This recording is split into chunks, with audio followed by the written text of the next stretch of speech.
right බලමු මම දැන් මේ recordings ටික YouTube දාලා link එකක් ගන්න මේ දවස්වල set up කරගෙන යනවා website එක බලමු අපි ඒක. එතකොට එතනින් අවුලක් නැතුව ඔයගලන්ට refer කරන්න පුළුවන් වෙයි ඉස්සරහට videos ටික. හරි අපි පටන් ගමු.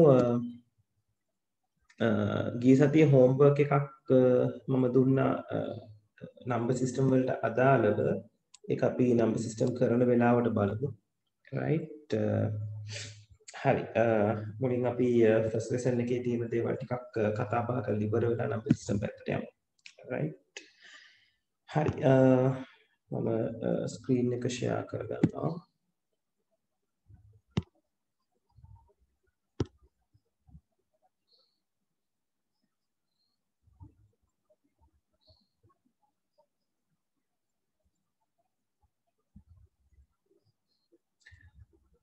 right කවිෂා එතකොට වීඩියෝ එක රිෆර් කරගත්තද කොහොමද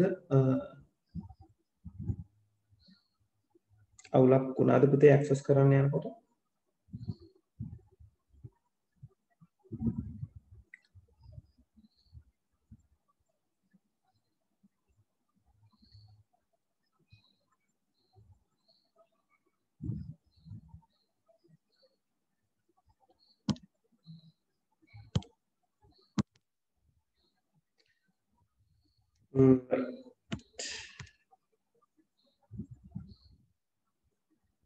right hari okay right okay kavishya hari අපි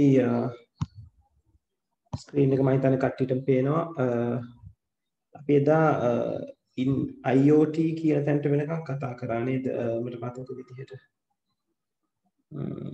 මෙන්න මෙතන අන්තර්ජාල තාක්ෂණයන් කියන තැනට වෙනකන් කතා කරා එතනින් පහළට තමයි අද කතා කරන්න තියෙන්නේ මේ දත්ත හා තොරතුරු හැසිරවීම කියන එක ගැන තමයි කතා කරන්න තියෙන්නේ. එතනදී මේකේ මගේ අතින් පොඩි අඩුපාඩු වෙලා තියෙන පුතේ සිංහලට පරිවර්තනය කරනකොට මොකද මම Google Translate වලට දාලා කරගන්න. ඒතුළු මගේ අතින් මිස් වෙන දේවල් මෙතන දත්ත හා තොරතුරු හැසිරවීමේදී මෙතන මේ අතින් ක්‍රමවේදයන්හි නෙවෙයි අත්යුරු කියන වචනේ හදාගන්න එකට. අත්යුරු right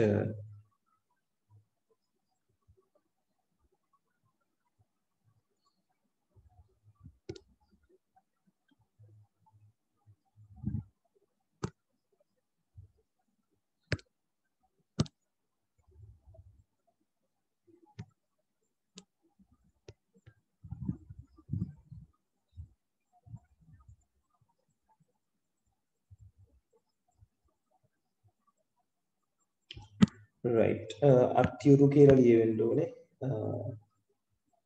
මේ විදිහට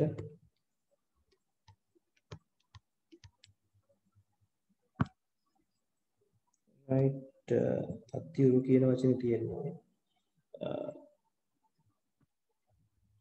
හරි එතකොට මේ අත්යුරු ක්‍රමවේදවල අපිට තියෙන ගැටලු ගැන තමයි මුලින්ම උතන කතා කරන්නේ දත්ත හා තොරතුරු හසුරවනකොට පළවෙනි එක තමයි මේ නොගැලපීම කියන එක right මොකද අපි ඔකට කියනවා redundancy කියලා ඉංග්‍රීසියෙන් right මේ නොගැලපීම කියන එක සමාන එක වගේ දත්ත නැත්නම් එකම දත්තය තැන් කීපයක සටහන් වීම නිසා සිද්ධ වෙන්න පුළුවන් දේවල් තමයි මේ නොගැලපීම කියන එක යටතේ අපි කතා කරන්නේ right එතකොට ගොඩක් වෙලාවට අත්‍යුරු ක්‍රමවේදවලදී අපි දත්ත ගොඩක් එකම දත්තය ගොඩක් වෙලාවට එක එක තැන්වල ගබඩා කිරීමක් කරනවා right දැන් උදාහරණයක් විදිහට ඔයගොල්ලෝ ඔයගලගේ ඉස්කෝලේ ඇතුළත් වීම ගැන බැලුවොත් ඇඩ්මිෂන් එක ගැන හිතුවොත් ඔයගොල්ලෝ ඉස්කෝලේ ඇතුළත් වෙනකොට ඉස්කෝලේ ඇඩ්මිෂන් බුක් එකක් තියෙනවා ඒ බුක් එකේ තමයි ඔයගලගේ ඩීටේල්ස් ටික ලියන්නේ right එතකොට ඊට පස්සේ ඒ කියන බුක් එක රිෆර් කරලා තමයි රෙජිස්ටර් එක හදන්නේ right එතකොට එකම දත්තයේ තැන් දෙකක සඳහන් වීමක් සිද්ධ වෙනවා. එතකොට එහෙම වෙනකොට සමහර අවස්ථාවන් වලදී මේක මැනුවලි සිද්ධ වෙන ක්‍රියාවලියක් නිසා අර හරියටම ඇඩ්මිෂන් බුක් එකේ තියෙන අංකෙම රෙජිස්ටර් එකට ආවද කියලා හරියටම චෙක් කරගන්න කියන්නේ ක්‍රොස් චෙක් කරගන්න අපහසු වෙනවා. right එතකොට ඒ ක්‍රොස් චෙක් කරගන්න අපහසු වීම මත සමහර වෙලාවෙදී නේද 25 කියන එක ලියනකොට 52 කියලා ලියවෙන්න පුළුවන්. right එහෙම වුණාම දෝෂ ඇති වෙන්න පුළුවන්. right ඕක දැන් ඉස්සරහට අපි කතා කරනවා මේ පාඩමේදී ලොකුවට කතා කරන්නේ නැහැ. නමුත් database පාඩමට ආවෙන් පස්සේ අපි කතා කරනවා ඉලෙක්ට්‍රොනිකලි මේක ගබඩා කරනකොට කොහොමද ওই දේවල් බලක්ව ගන්න කියලා. ඒ වගේ අවස්ථාවලදී අපිට පුළුවන් අපේ තියෙන ක්‍රමවේදයක් වැලිඩේට් කරනවා කියලා. අන්න ඒ වගේ වැලිඩේෂන් මෙතඩ් එකක් පාවිච්චි කරන්න එකම දත්තේ දෙතැනක සඳහන් වෙනවා නම් මිස්ටේක් එකක් නොවන විදිහට. right ඒ වගේම තමයි දත්ත අනුපිටපත් වීම. මේක ඇත්තටම මේ කතා කරන්නේ අනවශ්‍ය විදිහට අනුපිටපත් වීම. right එතකොට එතනදිත් දෝෂ ඇතිවීමේ හැකියාව වැඩි වෙනවා. මොකද එකම දත්තේ කීප තැනක තියෙනකොට අපිට යම් කිසි හේතුවක් නිසා ඒ මොකක් හරි ඒ දත්තයක් වෙනස් කරන්න වුණොත් right උදාහරණයක් විදිහට අපි හිතමුකෝ දරුවෙක්ගේ ඉන්න එයා ඉස්කෝලේ ඇතුළත් වෙනකොට තිබ්බ ඇඩ්‍රස් එක නෙවෙයි පස්සේ වෙලාවක ඒගොල්ලෝ ගෙදර මාරු කරනවා. එතකොට ඇඩ්‍රස් එක අප්ඩේට් කරගන්න ඕනේ. එතකොට ඔය ඇඩ්‍රස් එක තැන් කීපයක ඉස්කෝලේ සඳහන් කරලා තියෙනවා නම් ඒ තැන් කීපෙම නිවැරදි ආකාරයට අප්ඩේට් කර ගැනීම සිදු කරගන්න ඕනේ. එහෙම නොවුනොත් වෙන්නේ මතු කාලයකදී බලනකොට මේ தත්ත්වය නිවැරදිද නැද්ද කියලා මොන தත්ත්වයේද නිවැරදි தත්ත්වය කියන එක ගැන ප්‍රශ්න හෝ ගැටලු ඇති වෙන්න පුළුවන්. right ඊළඟට මේ තොරතුරු හුවමාරු කර ගැනීමේ හිලතාවය කියන්නේ මේ අපිට data එකක් share කරගන්න බැරි කම. right එතකොට data එකක් share කරගන්නවා කියන එක දැන් අපිට හරිම ලේසි නේද? දැන් ඔයගලන්ට මම soft copy එක මේ note එකට දාලා වේවුවා. එතකොට ඇත්තටම අපිට sharing කියන facility එක නැති වුණා නම් අපිට මේ soft copies share කරගන්නවා කියන එක කරන්න අපහසු දෙයක් වෙනවා. right අපිට වෙනවා hard copy එකක් එක්කම දෘඩ පිටපතක් එක්කම රැඳිලා ඉන්න. එතකොට එහෙම දෙයක් හුවමාරු කරගන්න ගියාම සහ බෙදා ගන්න ගියාම සෑහෙන ගැටලු ඇති වෙනවා. දැන් උදාහරණයක් විදිහට දැන් මට අවශ්‍ය වුණා නම් ඕගොල්ලන්ට දෘඩ පිටපත් ලබා දෙන්න මට ගෙනල්ලා දෙන්න උනා නම් මම ওই හැම කෙනෙක්ගෙම ගෙදරට ඇවිල්ලා දෘඩ පිටපත් ලබා දෙන්න ඕනේ ඔයගොල්ලෝ අතට. නමුත් මං ගාව මෘදු පිටපතක් soft copy එකක් තියෙනකොට ඒකටක් දාලා කීප දෙනෙක් අතර ඉක්මනටම බෙදා හදා ගැනීම කරගන්න පුළුවන්. right ඊළඟට මේ දෝෂ සඳහා අවස්ථාව කියන එක කියන්නේ මොකද අත්තුරුවේ වැඩ කරනකොට ගොඩක් වෙලාවට මිනිස්සු කියන්නේ අපි සම්බන්ධයෙන් තමයි අපි වැඩ කරන්නේ. එතකොට අපි අතින් වැරදි සිද්ධ වෙන්න පුළුවන්. දෝෂ සිද්ධ වෙන්න පුළුවන්. ඒක සාමාන්‍ය දෙයක්. right එතකොට ඒ දෝෂ රිකවර් කරගන්න හරි එහෙමත් නැත්නම් ඒ දෝෂයක් ඉන්ඩිකේට් කරගන්න අල්ලගන්න හරි අපහසු වෙනවා අත්තුරුවේ වැඩ සිද්ධ වෙනකොට. ඊළඟට කතා කරනවා මානව දෝෂය සහ සැකසීමේ ප්‍රමාණය. right එතකොට සැකසීමේ ප්‍රමාදය කියන එක අපිට සාමාන්‍යයෙන් සිද්ධ වෙන්න පුළුවන් දෙයක්. මොකද අපි ඒක සිද්ධ කරගන්නේ අතින්. එතකොට අපිට සකසන්න වෙලා යනවා. දැන් බොහොම සරලම උදාහරණ තමයි අපි හිතින් ගානක් නැත්නම් කොලයක ලියලා ගානක් එකතු කරනකොට අපිට යන වෙලාව සහ කැල්කියුලේටර් එක අපි දෙයක් එකතු කරනකොට අපිට ගත වෙන වෙලාව. right එතකොට එතනදී සැකසීමට අපේ අතින් යම් කිසි ප්‍රමාණයක කාල වේලාවක් සිද්ධ වෙනවා යන්ත්‍රයකට වඩා. right ඒක නිසා ඒකත් යම් ආකාරවලදී අපිට එක එක විදිහට බලපෑමක් සිද්ධ වෙනවා.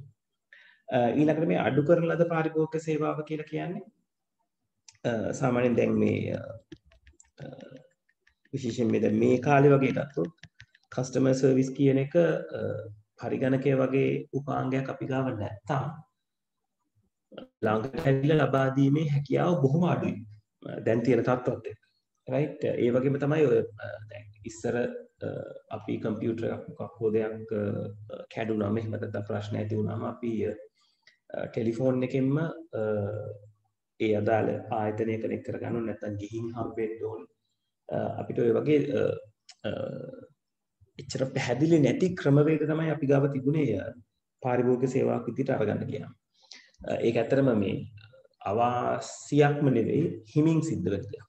right නමුත් මේක අත්‍යුරුව නොවෙනකොට මේ ක්‍රියාවලිය ඉක්මන් කරන්න පුළුවන් ක්‍රමවේදය.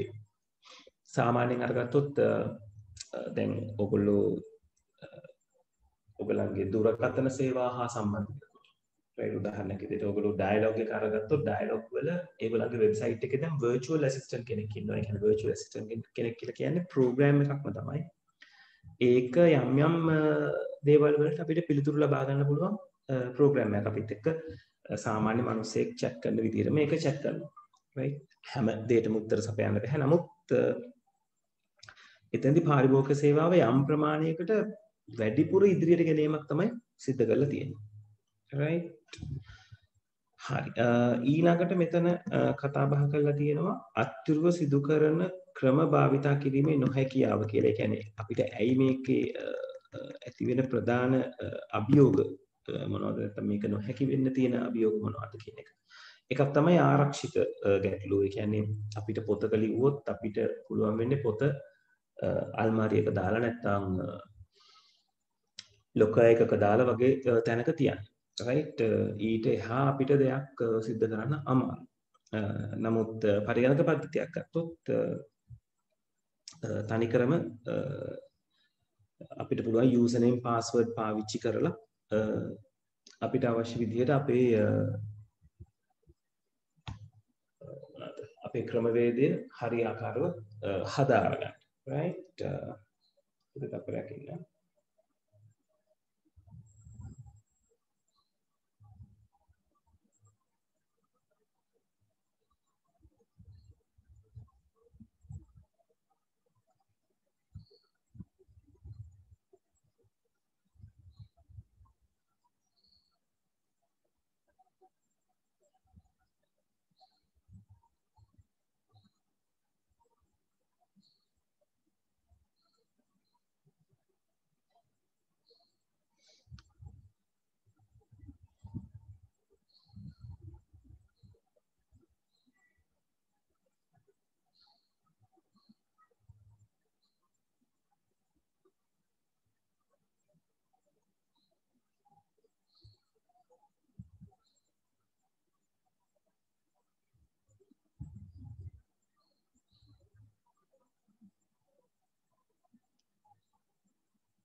හරි ඒ වගේම තමයි මානව දෝෂ කලින් කතා කරපු පද්ධති කලින් කතා කරපු අවස්ථාවේ අපිට ඇති වෙච්ච ගැටලු ඒ වගේම තමයි දැනුම හා නිපුණතා මට්ටම right ඒ කියන්නේ මේ යම් වැඩක යෙදීමේදී ඒ වැඩේ ගැන අයිඩියා එකක් තියෙන්න ඕනේ කොහොමද කරන්නේ කියන එක ගැන අදහසක් තියෙන්න ඕනේ right ඕක අපිට දෙවිදියකටම තර්ක කරන්න පුළුවන් ඒ කියන්නේ අපිට ඕක පරිගණක ආශ්‍රිත වැඩවලට ආවෙන් පස්සේ එතනටත් කියන්න පුළුවන් නිපුණතාවක් තියෙන්න ඕනේ දැනුමක් තියෙන්න ඕනේ කියලා.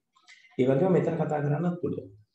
ඒ කියන්නේ යම් පුද්ගලයෙක් දීර්ඝ කාලීනව පුරුදු වෙච්ච දෙයක් ඒක එයාට කියලා කරගන්නවට වඩා බොහොම හිමින් තමයි තව කෙනෙකුට ඒක කරන්න වෙන්නේ. ඒ නිසා ඒක කරන පුද්ගලයාට ඒ ගැන හොඳ ප්‍රැක්ටිස් එකක් තියෙනවා. ඒ ගැන ප්‍රැක්ටිස් එකක් නැති කෙනාට ඒක මුහු වෙන්න අමාරුයි. ඕක පරිගණකයක් ඇත්තට දැම්මොත් සාමාන්‍යයෙන් පරිගණකයක් user friendly නිසා අපි හොඳම උදාහරණේ අපිට ගන්න තියෙන ෆෝන් එක. ෆෝන් එකක් පොඩි දරුවෙක් අතට හම්බුනොත් පොඩි දරුවා පවා ෆෝන් එක ඉක්මනට වැඩ කරවා ගැනීමේ නැත්නම් ඒකත් එක්ක කොහොමද ඉන්ටරැක්ට් වෙන්නේ කියන එක යාට ටක් ගාලා තේරුම් ගන්න පුළුවන්. right ඒක නිසා අර දැනුම හා නිපුණතා මට්ටම කියන එක යම් යම් ආකාර වලින් ගත්තම කම්පියුටර් එක සම්බන්ධ වෙනකොට අර මැනුවල් මෙතඩ් එකට තරම්ම ගමනා වෙන්නේ නැති අවස්ථාවක් අපිට කතා කරන්න පුළුවන්. ඒ වගේම තමයි විවිධ ආකල්ප. මේවා පුද්ගලයන් මත පවතින දේවල්. ඒගොල්ලන්ගේ ආකල්ප රැඳිලා තියෙන්නේ පරිගණකයෙන් වැඩ කරන එක මට අපහසුයි කරන්න බෑ කැමති නෑ කියලා දැනනවා. අත්‍යවශ්‍ය සිදු කරන ක්‍රම භාවිතා කරන්න එයා වැඩිපුර යොමු වෙනවා. right එතකොට එතනින් මේ පුද්ගලයාව ගලවලා එළියට ගන්න අපිට අපහසුයි. right ඒ වගේම තමයි උතන අපි කතා කරලා තියෙනවා දත්ත හැසිරවීමේ අතුරු සිදු කරන දේවල් වල අඩුපාඩු මගහරව ගන්න මොනවාද මේ තොරතුරු තාක්ෂණය පාවිච්චි කරන්න පුළුවන් ක්‍රම කියලා. එතකොට ඔකේ පළවෙනි පොයින්ට් එක විදිහට කතා කරලා තියෙනවා දත්ත අතිරික්තය ඉවත් කිරීම. රයිට් ඒ කියන්නේ අතිරික්තය කියලා කියන්නේ වැඩිපුර දත්ත සඳහන් වීම නැත්නම් අපි දත්ත අනුපිටපත් වීම කියලා කියන්නේ. එතකොට මේ දත්ත ගබඩා කරන එක ඉලෙක්ට්‍රොනිකලි සිද්ධ කරනවා. අපි කියනවා ඩේටාබේස් එකක දත්ත සමුදායක ගබඩා කරනකොට එකම දත්තේ එකවරක් විතරයි අපිට ගබඩා කරන්න වෙන්නේ. අනිත් හැම අවස්ථාවකදීම අදාළ තැනට එම දත්තය භාවිතා කිරීමක් තමයි සිද්ධ වෙන්නේ. එතකොට ඒක සිස්ටම් එකේ තියෙන එක තැනක.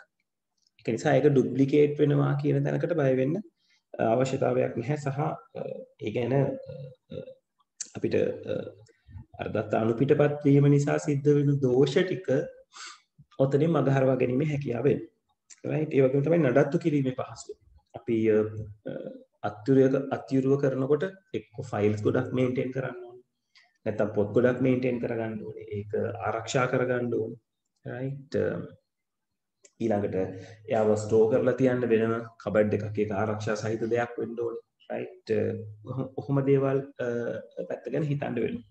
හැබැයි ඉලෙක්ට්‍රොනික පැත්තට ආවම අපිට පුළුවන් කම්පියුටර් එකේ හાર્ඩ් ඩිස්ක් එකක් ඇතුලේ සාමාන්‍යයෙන් අල්මාරි 100ක විතර තියෙන දේවල් ගබඩා කරලා තියාගන්න දත්ත විදියට ගත්තා. රයිට් ඒකට ඒක නිසා එක පැත්තකින් මේ ගබඩා පිරිවැය කියන එක අඩු කරගන්න පුළුවන් සහ ගබඩා කරන්නේ ඉඩ අඩු කරගන්න පුළුවන් සහ ආරක්ෂාව පැත්ත ගැන තව වැඩිපුර වැඩි කරන්න පුළුවන්. රයිට් මෙතන මම දීලා තියෙනවා පොඩි පින්තූරයක් කම්පියුටර් ෆයිල් මැනුවල් ෆයිල් කියන එක ගැන පොඩ්ඩක් අයිඩියා එකක් ගන්න ඕක ගැන ඔයගොල්ලෝ දන්නවා සාමාන්‍යයෙන්. රයිට් ඒ වගේ තමයි දත්ත අඛණ්ඩතාව මේකට කියනවා කන්සිස්ටන්සි කියලා. රයිට් ඒ කියන්නේ මේ අර data duplicate වෙන එක නතර වුණාම සිද්ධ වෙන දෙයක් තමයි මේ data consistency නැත්නම් අඛණ්ඩතාවය කියලා කියන්නේ. කියන්නේ හැම දත්තයක්ම එකිනෙකට ගැලපෙනවා සහ ඒක නිවැරදි ආකාරයට ගලප ගැනීමේ හැකියාව අපිට එනවා. රයිට් ඒක නිසා ඒ කියන්නේ උදාහරණයක් විදිහට අපි අරගත්තොත් ඉලෙක්ට්‍රොනික ඩේටාබේස් එකක් ඇතුලේ ශිෂ්‍යයාගේ තොරතුරු ඊළඟට ගුරුවරයාගේ තොරතුරු ඊළඟට පන්තියේ තොරතුරු වෙන වෙනම ගබඩා කරලා තියෙනකොට ඒවා එක තැනක විතරයි ගබඩා කරලා යුත්තේ. අපිට ඒ තුන් දෙනා පාවිච්චි කරලා හොයාගන්න පුළුවන් යම් ශිෂ්‍යයෙකුට උගන්වන ගුරුවරයාට අයිති පන්තිය මොකක්ද කියලා. රයිට් ඒකට එක තැනකයි තියෙන්නේ. නමුත් ඒගොල්ලෝ රිලේටඩ් නිසා එකට බැඳිලා තියෙන නිසා එහෙම භාවිතා කරගැනීමේ හැකියාවක් එනවා. ඒ වගේම තමයි දත්තවල ස්වාධීනත්වය. රයිට් මොකද මේ data independence කියන එක උතන්දි කතා වෙන්නේ ගොඩක් වෙලාවට මේ ඒකට දාලා තියෙන application program එකට සමගාමීව. එතකොට දත්ත කියන ඒවා දත්ත හසුරවන්න තියෙන program එකකට දාලා හැදෙන්න අවශ්‍ය නැහැ. ඒක දත්තයක් විදිහට ගබඩා වෙනවා. ඒ අදාළ programs අදාළ විදිහට ඒක භාවිතා කර ගැනීම කරනවා. right ඒ වගේ තමයි රහස්‍යභාවය. ඒක අපිට ලොකුවටම ප්‍රෙෂර් කරන්න පුළුවන් තැන සහ ලොකුවටම බලා කියා ගන්න පුළුවන් තැන වෙන්නේ. පරිගණකයක් ආශ්‍රිතව සිද්ධ කරනවා.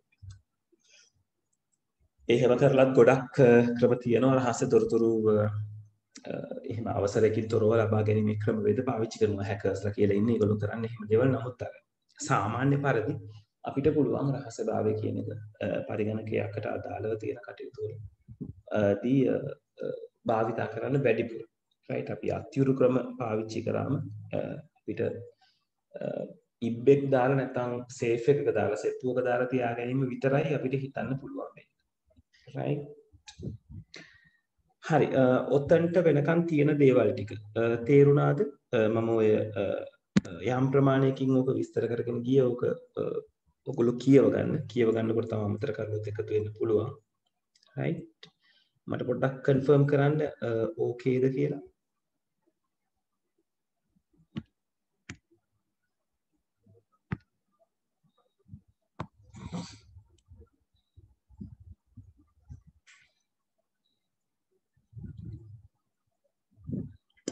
හරි අනිත් අය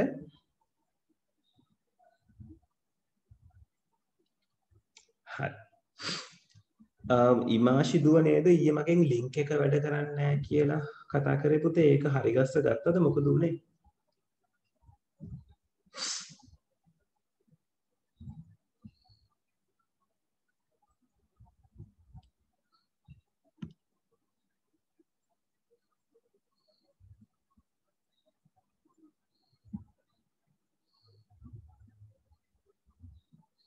හරි මේ කවිෂා රිෆර් කරලා තියෙනවද ඒක නිසා මම දැන් ආයේ රෙකෝඩින් එක අප්ලෝඩ් කරන්න කියලා හිතාගෙන ඉන්නවා මගේ වෙබ්සයිට් එකට. ඒකට දැන් මම චුට්ටක් බලන්නකෝ.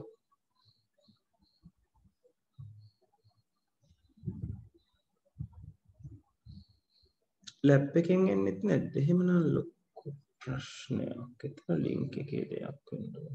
හරි පුතේ අපි බලමු කොහොමද කරන්න කියලා. right. හරි ඊළඟට අපිට කතා කරන්න තියෙනවා මේ කොහොමද ඉන්ටර්නෙට් සහ www කියන එක හැදිලා තියෙන්නේ සහ ඒකේ තියෙන සේවාවන් මොනවද කියන එක. right. මෙතනදී මේක අපි HTML පාඩමට ආවමත් පොඩ්ඩක් මේ ගැන කතා කරන්න තියෙනවා. ඒකට මේකෙන් ප්‍රවේශ කරගන්නත් පුළුවන්. right. එතකොට මේ පරිගණක ජාල අන්තර්ජාලය සහ www කියලා කියන්නේ World Wide Web කියන එක සංවර්ධනය කිරීම ගැන තමයි මෙතන කතා වෙන්නේ. පරිගණක ජාලයක් කියන එක සැලකුවොත් පරිගණක ජාලයක් කියලා කියන්නේ උපාංග එකකට වඩා වැඩි ගණනක් ඒක පරිගණකයට සම්බන්ධ උපාංග එකකට වඩා වැඩි ගණනක් සම්බන්ධ වෙලා එකිනෙකා අතර කමියුනිකේෂන් කරගැනීම. right. දැන් ඔයගොල්ලෝ ඉන්ටර්නෙට් පාවිච්චි කරනවා කියලා කියන්නේ බොහොම සරලව ඔයගොල්ලෝ පරිගණක ජාලයක් හා සම්බන්ධ වෙනවා කියන එක. right. මොකද ඔයගොල්ලන්ගේ ෆෝන් එකේ හරි කම්පියුටර් එකේ හරි නෙවෙයි ඔයගොල්ලෝ ඉන්ටර්නෙට් එකේ බලන දත්ත තියෙන එක තියෙන්නේ අන්තර්ජාලයට සම්බන්ධ වෙලා ඉන්න තවත් කොහේ හරි එක කම්පියුටර් එකක හાર્ඩ් ඩිස්ක් එකක් ඇතුලේ. right. ඒකට ඔයගොල්ලෝ එතනදී කරන්නේ එක තැනක ඉඳලා තව තැනක් සමග සම්බන්ධ වීම. ඒතර ඔය විදිහට හැමෝම ඔකට එක එක විදිහට සම්බන්ධ වුණාම ඔක අපි කියනවා ජාලයක් නැත්නම් නෙට්වර්ක් එකක් බවට පත් වෙනවා කියලා. right. එතකොට ඔය සාමාන්‍යයෙන් ලෝකයේ ඔයගලන්ට දකින්න හම්බ වෙනවා ජාල වර්ග ගොඩක්. ඒ ජාල වර්ග ගොඩෙන් විශාලම ජාලය ලෙස අපි සලකන්නේ අන්තර්ජාලය කියන කෙනා. right. අපි සාමාන්‍යයෙන් කියන අන්තර්ජාලය කියලා කියන්නේ ජාලයන්ගේ ජාලයක් කියලා. right. networks වල network එක කියලා අපි කියනවා. හැබැයි ගොඩක් කට්ටිය පටලගෙන ඉන්නවා මේ ඉන්ටර්නෙට් කියන එක කෙනයි www කියන එක කෙනයි දෙන්නම එකයි. right. world wide web කියන තැන් වලින් පටන් ගන්න වෙබ්සයිට්ස් ටිකයි අන්තර්ජාලය කියන එකයි දෙකම එකයි කියලා. අන්තර්ජාලය කියන්නේ ඊට වැඩි තව ගොඩක් පැතිරිච්ච කම්පෝනන්ට් එකක්. එතන www කියලා කියන්නේ වඩාත්ම වැඩියෙන් භාවිත වෙන කම්පෝනන්ට් එක කියලා කියන්න පුළුවන්. right. මොකද දැන් ලෝකේ අරගත්තොත් දැන් සාමාන්‍යයෙන් අන්තර්ජාලයත් එක්ක මිනිස්සු පැය 24ම සම්බන්ධ වෙලා ඉන්නේ. right. ඩිස්කනෙක්ට් කරන්නේ නැති තරම්. එතකොට ඕක මුලින්ම ඇති වෙන්නේ මෙන්න මේ ඇමරිකාවේ මේ ආපනෙට් කියන ඩිපාර්ට්මන්ට් එකට අදාළව ආරක්ෂක security department එකට අදාළව security defense department එකට අදාළව ආපනෙට් කියලා ජාලයක් ඒගොල්ලන්ට හදාගන්න ඕන වෙනවා. මේ මම පින්තූරේ දාලා තියෙන්නේ. මේකේ මේ නගර කියන්නේ ඇමරිකාවේ නගර දෙකක් අතර කමියුනිකේෂන් හදාගන්න. මේක පසු කාලීනව මේගොල්ලෝ ව්‍යාප්ත කරනවා මේ විදිහට තනින් තන ඉන්න කට්ටිය කනෙක්ට් කරගන්න. right. අන්නේ ව්‍යාප්තිය තමයි මුල පුරන්නේ අන්තර්ජාලය කියලා එකක් නිර්මාණය වෙන්නේ. right. එතකොට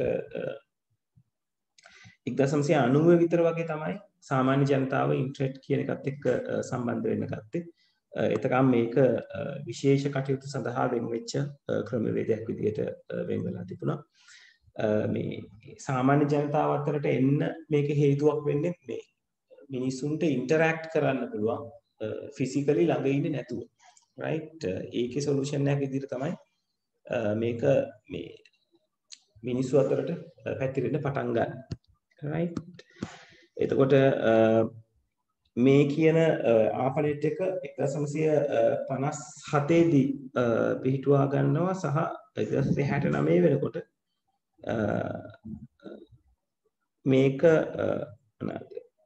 ආපනෙට් විදිහට ස්ටැබ්ලිෂ් වෙනවා. ඒ කියන්නේ පිහිටවීමක් සිද්ධ වෙනවා. right. ඊට පස්සේ තමයි මේක පස්සේ කාලෙකදී විශ්වවිද්‍යාල වැඩ කටයුතු වලට ඊට පස්සේ තවත් ඔය පර්යේෂණ ආයතන වල වැඩ කටයුතු වලට මේ නෙට්වර්ක් එක පාවිච්චි කරනවා. සහ ඊටත් අවුරුදු 30කට විතර පස්සේ තමයි ඉන්ටර්නෙට් කියන එක සාමාන්‍ය ජනතාවට දකින්න සිද්ධ වෙනවා. එතකොට මේ මොහොත වෙනකොට ඉන්ටර්නෙට් එක්ක සම්බන්ධ වෙච්ච ප්‍රමාණය සම්පූර්ණ ජනගහනය කියන්නේ වර්ල්ඩ් පොපියුලේෂන් එක ලෝක ජනගහනය එක්ක ගත්තොත් අන්තර්ජාලය හා සම්බන්ධ වෙලා ඉන්නවා ඒ වගේ දෙගුණයක විතර ප්‍රමාණයක්. රයිට්. ඒ කියන්නේ ගොඩක් වෙලාවට අපි එක ඩිවයිස් එකකින් විතරක් නෙවෙයි ඩිවයිසස් දෙකකින් සමහරලාට තුනකින් සම්බන්ධ වෙලා ඉන්න අවස්ථා තියෙනවා. රයිට්. එතකොට මේ ඉන්ටර්නෙට් කියන එක අදටත් ලෝකෙ මේන්ටේන් වෙන්නේ මේක වෙනුවෙන් ෆ්‍රීලි වැඩ කරන්න පුළුවන් කට්ටියක් ඉන්න නිසා. රයිට්. ඒගොල්ලෝ ඒක අන්තර්ජාලයේ නීති රීතිය පවත්වා ගැනීම සහ ඒ දේවල් මිනිස්සු අතර සහ ජාල අතර ගැටලුවක් නොවී පවත්වා ගෙන යාමට ස්විච්චවෙන් ඉදිරිපත් වෙලා මේන්ටේන් කරගන්න දේ කරනවා. ඒකතර සෑහෙන පරිගණක වෘත්තිකයන් ඉංජිනේරුවන් වගේ ලොකු ප්‍රමාණයක් සම්බන්ධ වෙනවා. ඒ වගේම තමයි ඒක නිරන්තරයෙන් අප්ඩේට් වෙන තැන. රයිට්. ඒ කියන්නේ නිතරම වෙනසක් දකින්න හම්බෙන තැන. හරි. ඊළඟට මේ මෙතන මේ තැඹිලි පාට පින්තූරෙන් මම පෙන්නලා තියෙන මේ TCP/IP කියන එක සාමාන්‍යයෙන් මේ කම්පියුටර් එකක නෙට්වර්ක් එකක් එක්ක සම්බන්ධ වෙලා ඉන්නකොට ගොඩක් වෙලාවට බාහිර ජාලයක් එක්ක සම්බන්ධ වෙලා ඉන්නකොට ඒ ජාල අතර තොරතුරු හුවමාරු සිද්ධ වෙනකොට ඒ හුවමාරුව සිද්ධ වෙන්නේ මෙන්න මේ කියන ප්‍රොටෝකෝල් එක නියමාවලිය කියලා අපි ඔකට කියනවා. ඔන්න ඔය කියන නියමාවලි හරහා. රයිට්. එතකොට ඔයගොල්ලෝ සාමාන්‍යයෙන් ඔය නියමාවලි ගැන ලොකුවට එහෙම ෆැමිලියර් නැති වුණොත් ඕගොල්ලන්ට බලන්න පුළුවන් හොඳම තැනක් තමයි නියමාවලියක් භාවිතා වෙන මොකක් හෝ වෙබ්සයිට් එකකට ඇක්සස් කරනකොට. ඒක පැත්තෙන් තියෙනවා HTTP කියලා. right. so ඒකෙන් එතන අදහස් වෙන්නේ ඒ අන්තර්ජාලයේ සමග වැඩ කරන අවස්ථාව වෙනකොට පාවිච්චි කරන්න පුළුවන් ප්‍රොටෝකෝල් එකක් Hypertext Transfer Protocol කියලා අපිට භාවිතා කරගන්න පුළුවන්. මෙතන TCP/IP කියන එක සාමාන්‍යයෙන් පොදුවේ පාවිච්චි වෙන දෙයක්. TCP කියන එක අපි දිගහැරියම අපි කියනවා Transmission Control Protocol කියලා. right. එතකොට TCP IP සම්බන්ධය තමයි මේ කියන ක්‍රියාවන් අතර එහෙම නැත්නම් අන්තර්ජාලය හා විහිදිලා තියෙන පණිවිඩ ටික එහා මෙහා කර ගැනීම සඳහා වැඩිපුරම භාවිතා වෙන ක්‍රමවේදය කියලා අපිට කතා කරන්න පුළුවන්. මෙතන පහළ මම පුතේ පෙන්නලා තියෙන්නේ උදාහරණ කියලා කියන්නේ අන්තර්ජාලය විසින් සපයන තවත් සේවාවක්. right. world wide web කියන්නේ තවත් එක සේවාවක් විතරයි. ඒක ඉන්ටර්නෙට්ම නෙවෙයි. right. ඉන්ටර්නෙට් වල එක පොඩි කොටසක්. ඒ වගේම තව කොටස් තියෙනවා FTP කියන එක file transfer protocol කියන එක ගොනු හුවමාරු කර ගැනීම සඳහා ඔයාලට වැදගත්. ඒ වගේම තමයි ඔය email facility එක. right. ඒකට email facility එක සාමාන්‍යයෙන් emails ටික ඕගොල්ලන්ගේ ගාව නෙවෙයි ගබඩා වෙලා තියෙන්නේ. ඔයා Gmail account එකක් පාවිච්චි කරනවා නම් Google Corporation එකේ තියෙන එක කම්පියුටර් එකක කම්පියුටර් කියලා කියන්නේ hard disk සෑහෙන ප්‍රමාණයක් සම්බන්ධ වෙලා තියෙන කම්පියුටර් එකක සම්බන්ධතාවල කමියුනිකේෂන් පවත්වා ගන්න බොහෝම ඉක්මනින් සහ බොහෝම අඩු පිරිවැයකින් අපි data වලට විතරයි cost එක ගන්නේ. එහෙම කරලා manage කරගන්න පුළුවන් එක සර්විස් එකක් තමයි email කියලා කියන්නේ. right. telnet කියන එක ඔයගලන්ට ටිකක් අලුත් වෙන්න පුළුවන්. ඔතන telnet කියලා කියන්නේ තමන්ගේ කම්පියුටර් එක වෙනත් තැනක ඉඳලා manage කරගන්න. right. අපි කියන එකට remote connections හදනවා කියලා. right. එහෙම කරගන්න පුළුවන්කම තියෙනවා මේ අන්තර්ජාලය සම්බන්ධව තියෙන සේවාවන් වර්ග ඇතුළේ. right. එතකොට සාමාන්‍යයෙන් ඔයගලන්ට සමහර අයට අත්දැකීම් ඇති TeamViewer කියන software එක පාවිච්චි කරලා right. Teams නෙවෙයි video conference tool එක නෙවෙයි TeamViewer කියන software එක පාවිච්චි කරාම අපිට පුළුවන් මේ විදිහට telnet හරහා සම්බන්ධ වීම සිද්ධ කරන්න. right. ඒ වගේම තමයි දැන් මේ අපි සිද්ධ කරන දේ video conferences right. ඒකත් අපිට ඉන්ටර්නෙට් නිසා අපිට හම්බෙන එක බෙනිෆිට් එකක්. right වීඩියෝ කොන්ෆරන්ස් එතනදී අපිට අවශ්‍ය නම් ඒ කියන්නේ අපේ කොන්ෆරන්ස් එකට ගැලපෙන ආකාරයේ එන්වයරන්මන්ට් එකක් හදාගන්න අපිට ඒ වගේ දේවල් කරගන්න පුළුවන් වීඩියෝ කොන්ෆරන්ස් ටූල් එකක් පාවිච්චි කරලා සහ ගොඩක් වෙලාවට මෙතනදී වීඩියෝ කොන්ෆරන්සින් කියන එක භාවිත කරන්නේ මේ රටේ දැන් තියෙන තත්ත්වය පිටිපස්සට ගිහිල්ලා බැලුවොත් right එතන හුවමාරු කර ගැනීමක් මේ ආකාරයෙන් කර ගැනීමේ හැකියාවක් තිබුණේ නැහැ right හැමෝම හම්බෙලා කතා බහ කරගන්න ඕනේ හැබැයි මේ මෙතඩ් එක ආවයින් පස්සේ ඒ අයට ඒ ලොකේෂන් වල ඉඳලා ඉන්ටර්නෙට් කනෙක්ෂන් එකක් through පුළුවන් ඒගොල්ලන්ට ඔඩියෝ සහ වීඩියෝ කියන එක සෙටල් කරගන්න. right පහළ දේවල් තව හතරක් ගැන කතා කරලා තියෙනවා. එක්කෙනෙක් IPTV කියලා කියන්නේ මේවා දැනට ඔයගොල්ලන්ගේ ඇක්සසරි ෂොප් එකකට ගියොත් කම්පියුටර් ඇක්සසරිස් විකුණන ෂොප් එකකට ගියොත් ඔයගලන්ට මේ IP box එකක් ගන්න පුළුවන්. right සාමාන්‍ය රුපියල් 7000ක 8000ක විතර වගේ ප්‍රමාණයක් වෙනවා. ඒකෙන් පුළුවන් හම්බෙන channels ටික අපිට entertain කරන්න පාවිච්චි කරගන්න. right ඒ වගේම තමයි මේ file sharing කියන එක. කලින් මම කතා කරා files වලට අදාළව තියෙන දේ FTP file transfer protocol කියලා. දැන් මෙතන කතා බහ වෙනවා file sharing facility එක කියලා. එතකොට ෆයිල් ෂෙයා කරගන්නවා කියලා කියන්නේ සහ මේක ඔරිජිනල් දෙනවා කියලා කියන්නේ ඒක දේවල් දෙකක් right ෂෙයා එකක් කරනකොට මගේ අතේ තමයි ඔරිජිනල් ෆයිල් එක තියෙන්නේ මම අවසර දෙනවා අනිත් අයට එතනට ඇවිල්ලා එඩිට් කරන වැටි කරගෙන යන්න කියලා right අවසානයේ කතා කරන්න ඉන්නේ දැන් තමයි මේ IP ටෙලිෆෝනින් සහ ඉන්ටර්නෙට් රිලේ chat කියලා අපි කතා කරන්නේ. ඒතර IP ටෙලිෆෝනින් කියන එක සෙටල් වෙන්නේ මුලින්ම. ඒ කියන්නේ IP ටෙලිෆෝනින් කියන එක ලංකාවට හඳුන්වීමක් කරලා දෙන්නේ ඔය CDMA කියන තාක්ෂණයත් එක්ක. right එතකොට එතකන් calls වල ඉඳලා යන data ටික යවන්න සිද්ධ වෙලා තිබුණේ එකම line එකේ. ඒක ටිකක් සමහරක් එන්නේ ඒක හේතුවක් වෙනවා. ඒ දෙන්න මේකට යැවීමේ ප්‍රශ්නේ නිසා. right නමුත් දැන් මේ කියන වාතාවරණයත් එක්ක නැත්නම් මේ දැන් හැදිලා තියෙන වටපිටාවත් එක්ක communication කියන එක පහුගිය අවුරුදු 10 15 කට සීග්‍රෙන් දියුණු වෙනවා. දියුණු වෙලා ඒගොල්ලෝ හොයා ගන්නවා CDMA වගේ තාක්ෂණ. ඒගොල්ලන්ට පුළුවන් තමන්ගේ දේවල් ටික කරගන්න අතරතුර අන්තර්ජාලය සම්බන්ධව තියෙන අඩු වියදම් ක්‍රමවේදයකින් ටෙලිෆෝන් කන්වර්සේෂන් එකක් ඕකේ කරගන්න. අනිත් එක මේ IP ටෙලිෆෝන් වල තියෙන විශේෂත්වය තමයි ඔයගලන්ට ටෙලිෆෝන් එකක්ම අවශ්‍ය නැහැ. ඒ කියන්නේ දුරකථනය කියන එක ඔයගලන්ගේ රික්වයර්මන්ට් එකක් නොවි වැඩ කරගෙන යන්න පුළුවන්. හරි ඉන්ටර්නෙට් රිලේ chat කියලා කියන්නේ ඔයගොල්ලෝ සෑහෙන දන්න දෙයක්. ඔයගොල්ලෝ WhatsApp, Viber කියන ඔය කියන හැම දෙයක්ම IM වලට අදාළයි.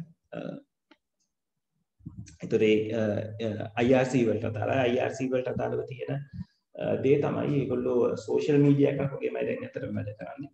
right ඒක නිසා එතනදී ඒ අදාළ facilities පාවිච්චි කරනවා වගේම එතනට app එකේ login අපි දැනගන්න ඕනේ. right හරි ඔය කරුණු ටික තමයි අපිට අන්තර්ජාලය සම්බන්ධයෙන් services කියලා විශේෂයෙන් කතා කරන්න තියෙන්නේ. මෙතනට ආවෙන් පස්සේ මේ විශ්ව විසිරිවියම නැත්නම් www වල සාමාන්‍ය දිගෑරුම අපි කතා කරනවා world wide web කියලා නැත්නම් විශ්ව විසිරිවියම කියලා. මේක හදන්න මුල් වෙච්ච කෙනා තමයි මෙතන ඉන්නේ. යාගේ නම ටිම් බර්න්ස්-ලී right so එයා තමයි මේ එක තැනක ඉඳලා තව තැනකට data යවනකොට වෙබ් එකක් හරහා මේ HTTP වගේ කෙනෙක් අපි ගාව තිබිය යුතුයි කියන එක ප්‍රොපෝස් කරන කෙනා right ඒ වගේම තමයි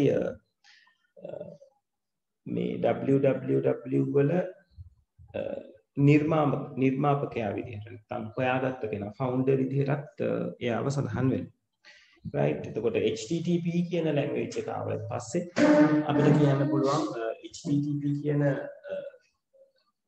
එකේ දිගහැරුම ගත්තොත් hypertext transfer protocol එතකොට ඒ HTTP කියන නීති රීතිය යටතේ ඔයගලන්ට කමියුනිකේට් කරගන්න පුළුවන් වෙන්නේ HTML කියන ලැන්ග්වේජ් එකකින් හදන documents them right so ඒ ආකාරයට පුළුවන් වුණාට www කියන එකේ දිගහැරුමක් පෙන්වන්න මේක මොන වගේද කියන එක. එතකොට ඔය කොහොමද වෙබ්සයිට් එකක් හැදිලා තියෙන්නේ කියන එකට යන්න කලින් මෙතන මේ පහළ මම දාලා තියෙනවා ඔයගලන්ට අන්තර්ජාලයට පිවිසෙන්න භාවිතා කරන්න පුළුවන් යෙදුම් කාන්ත වන web browsers right ඔයගොල්ලෝ භාගයට භාගයක්ම දන්නවා ඒතකොට web browser එකක් නැතුව ආට බෑ අන්තර්ජාලය හා සම්බන්ධ වීමක් සිදු කරන්න right මෙතන මේ පහළ කියලා තියෙන්නේ කොහොමද වෙබ්සයිට් එකක් එකිනෙකා සමග කනෙක්ට් වෙලා වැඩ කරන්න කියන එක. එතකොට ඔය home කියලා family party ඉන්ඩිකේට් කරලා තියෙන්නේ. right ඒක තමයි මුල පිටුව එක නේද. ඔයගොල්ලෝම වෙබ්සයිට් එක නමක් හෝ කොඩයක් සර්ච් කරාම අපි මුලින්ම ගෙනල්ලා නතර කරන්න දෙන්නේ. right ඊට පස්සේ පෙන්නලා තියෙනවා එතන ඉඳලා එයාට කනෙක්ට් වෙලා ඉන්න අනිත් කට්ටියත් එක්ක right ඒගොල්ලෝ සම්බන්ධකම් තියා ගන්නවා ඒවයි තමයි වෙබ් අඩවියක් කියන එක නිර්මාණය වෙන්නේ right එතකොට සාමාන්‍යව කිව්වොත් HTML කියන මාකප් ලැන්ග්වේජ් එක පාවිච්චි කරලා වෙබ් pages හදනවා වෙබ් pages එකතු වෙලා වෙබ්සයිට් එකක් හදනවා වෙබ්සයිට්ස් ටික එකිනෙක එකතු වෙලා තමයි අපිට layout එක කියලා අරගන්න වෙන්නේ මේ යන www model එකේ right අපි මේ URL එක ගැන කතා කරලා ගණන් ටික පැත්තට යමු right මේ URL එකක් කියලා කියන්නේ අපි සාමාන්‍යයෙන් කියනවා uniform resource locator එකක් කියලා right එතකොට URL එක භාවිතා වෙන්නේ අන්තර්ජාලයේ යම් කිසි සම්පතක් හෝ යමක් නැවත ලබා ගැනීම. ඒකට කනෙක්ෂන් එක හදා ගැනීම වෙනවා. right? එතකොට ඒ මම කලින් කිව්වා වගේ HTML වගේ pages HTML එකේ pages යම් යම් තැන්වල ස්ටෝර් වෙලා තියෙන්න පුළුවන්. ඒකට ඒ දේවල් වලට access කරන ආකාරය නැත්නම් ඒ දේවල් ඔයාලට ඒ දේවල් හා සම්බන්ධ වෙන්න පුළුවන් ආකාරය විස්තර කරලා දෙන්න තමයි URL එක කියලා කියන්නේ. URL එකේ කොටස් ටික මම උතන නම් කරලා තියෙනවා.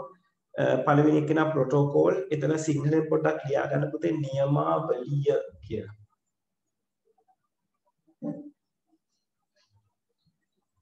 right එතකොට HTTP කියන්නේ ප්‍රොටෝකෝල් එක නියමාවලිය. රෝස පාටින් highlight වෙලා තියෙන්නේ domain එකකට host කියලා කියනවා. right ඊළඟට අර ඔය දම් පාටින් තියෙන කෙනා නම් ලොකුවටම අදාළ නැහැ. port එක මොකද්ද කියන එක port කියන්නේ මොකද්ද කියන එකේ අදාළ දවසට මම කතා කරනවා. right ඉතිරි දේවල් ටික ඇත්තටම ඒ අදාළ පියවරේ සිට ඉදිරියට ගත යුතු දේවල් නැත්නම් ඉස්සරහට සම්බන්ධ කරගන්න ඕන දේවල් ටික ගැන තමයි කතා කරලා තියෙන්නේ. ඒක අනිවාර්ය නෑ ඔයා URL එකක් define කරනකොට URL එක නතර කරන්න පුළුවන් වාට ඒ කියන ප්‍රශ්නෙට පස්සේ. right ඔය URL එක .com වගේ අවසානයේ dot එක දාලා අකුරු තුනකින් හෝ අකුරු හතරකින් represent කරනවා කියන දෙයක් තියෙනවා. ඒකට අපි කියනවා top level domain එක කියලා. right මොකද දැන් අන්තිම පේලිය ගත්තොත් මේකේ අන්තිම පේලියේ තියෙන්නේ www.example.co.uk co.uk කියන එකේ like co කියන එක domain එකක් තමයි. නමුත් ඒක top level domain එක නේ. right අන්න ඒ විදිහට top level domain එක අඳුර ගැනීමේ හැකියාවක් ඔයගොල්ලෝ ගම තියෙන්න ඕනේ. right හරි. ඔතනට වෙනකන් අද කතා කරපු දේවල් වල ගැටලු තියෙනවාද? ඒක දිගටම කියවන්න වෙන නිසා මම මේ වගේ පොයින්ට් එකක නතර කරලා ගෙවෙන්න ඊළඟ සයිඩ් එකට යන්න හිතුවේ. right හරි. එතකොට මේ වෙනකන් ක්ලියර්ද?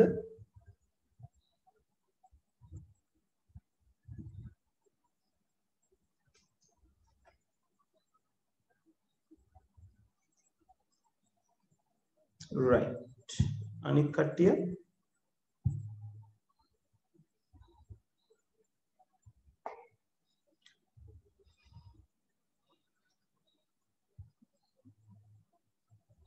right අනිත් අය තේරුනේ නැද්ද?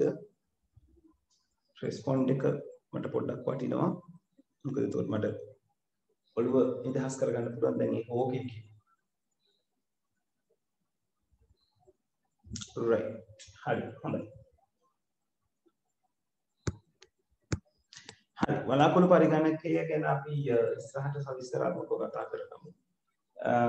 එතනින් මම පොඩ්ඩක් මේ පාර්ට් එක හෝල් කරලා ඊළඟ කොටසට ඒ කියන්නේ අපේ තුන්වෙනි පාඩමත් එක්ක කනෙක්ට් වෙනවා.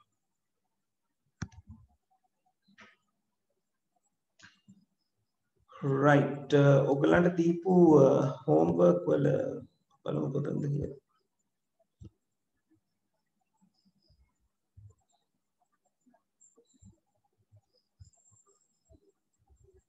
right මෙන්න මේ ටික තමයි මම ඔයගලන්ට ගෙදරදී හදන්න කියලා කිව්වේ. අපි එතකොට number system වල දැන් conversions තුනක් වෙනකන් අපි දන්නවා. right ඒ කියන්නේ decimal එකෙක් non decimal කරන්නේ කොහොමද? right ඊළඟට අයික රිවර්ස් එක non decimal කෙනෙක් decimal කරන්නේ කොහොමද කියන එක ගැන කතා බහ වුණා. හරි දැන් මේක ඔයගොල්ලෝ homework එක කරා නම් ගෙදරදී මට අන්න ඒ ටිකේ උත්තර ටික බලන්න ආසයි. right ඒක නිසා ටක් ගාලා මේකේ තියෙන උත්තර ටික මේ කියන chat එකටම දාන්න. right ඔයගොල්ලෝ යම් හේතුවක් නිසා කරලා නැත්නම් ගෙදරදී දැන් කරන්න.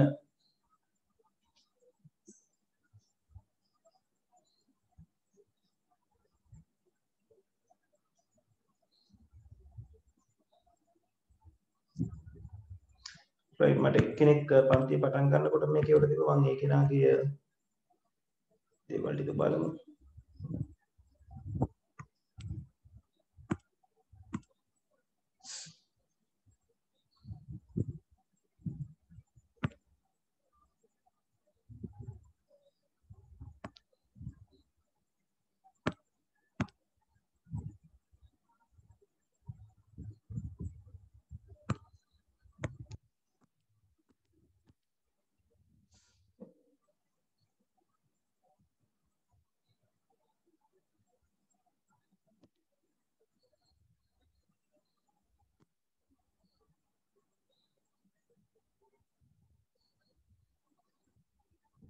right මට මෙතනින් හොයාගන්න අමාරුයි කොතනද කියලා. හරි ඔයගොල්ලෝ උත්තර ටික එවන්නකෝ බලන්න. ටිකක් බලමු කොහොමද කියලා. මට කලින් එවපු පොතා හොදුව මට පොඩ්ඩක් ආයෙසරයක් එවන්න උත්තර ටික. මම ඕකේද කියලා බලලා කන්ෆර්ම් කරනවා.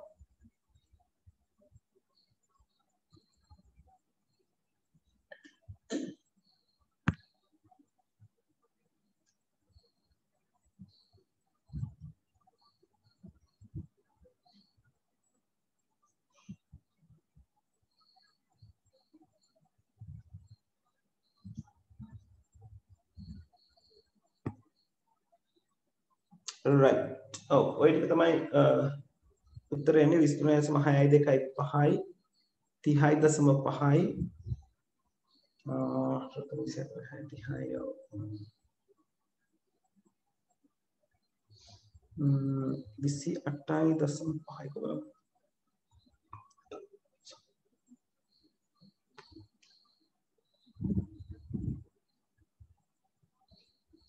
හරි ඔව් 28.5 තමයි right ඉනුගේ උත්තර තුන හරි කවිෂා ඔව්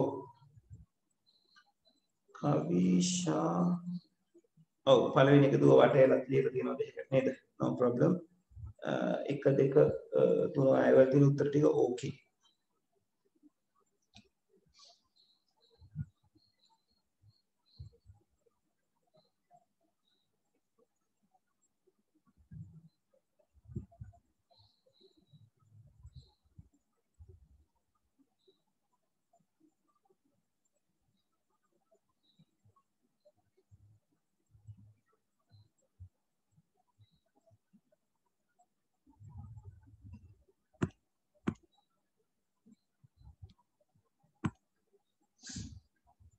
හරි අනිත් අයගේ උත්තර ආවේ නැහැ. විනාඩි දෙක තුනක් කරන් ටක් ගාලා හදලා එවන්නකො නේ.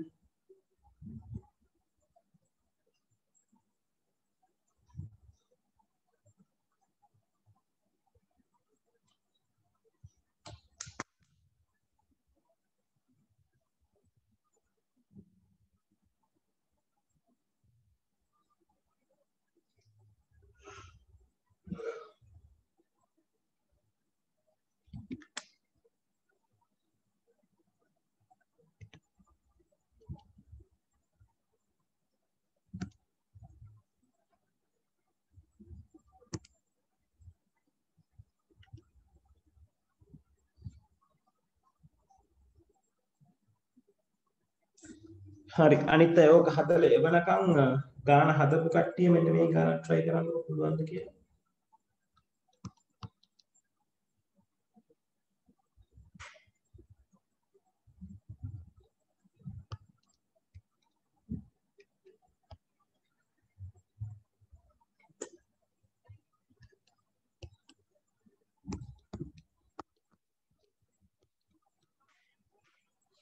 right ඔන්න ඒ conversion එක try කරන්න බලන්න vertical ඉවරයි.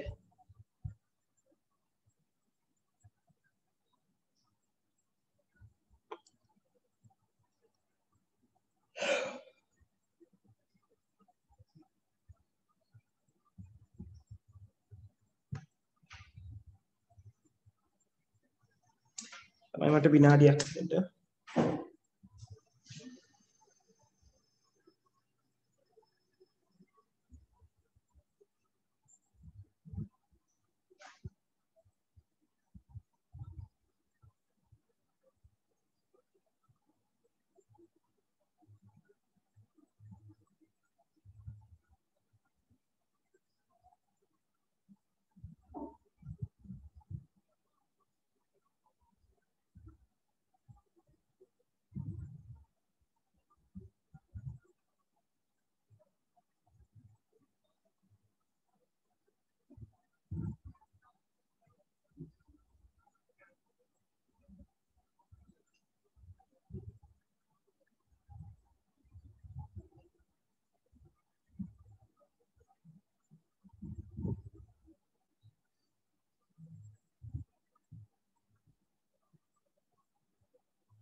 right හරිද?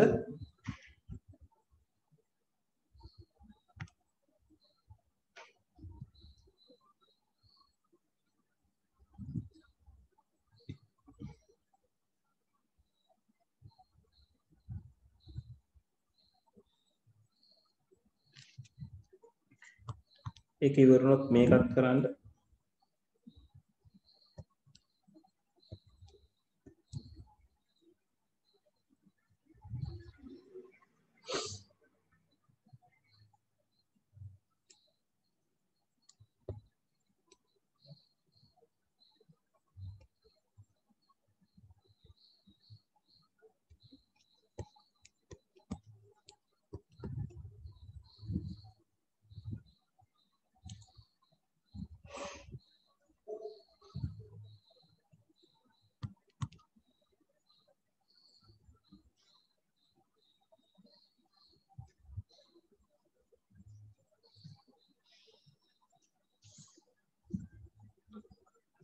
ළමයි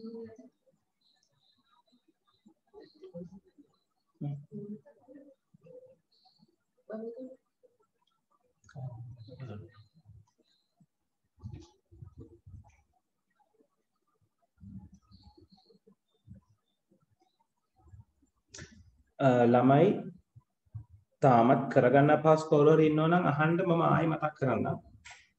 right?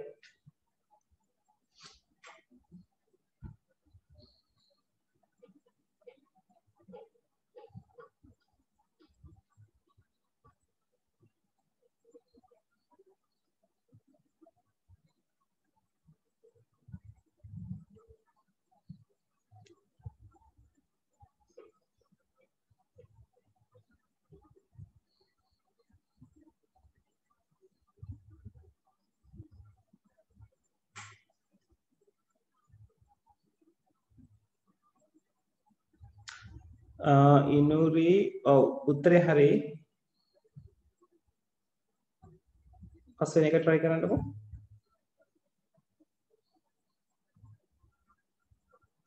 right මම ඔයගලගේ නම් ටිකක් පොඩ්ඩක් කොහොම දාගන්නම්.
කුසල්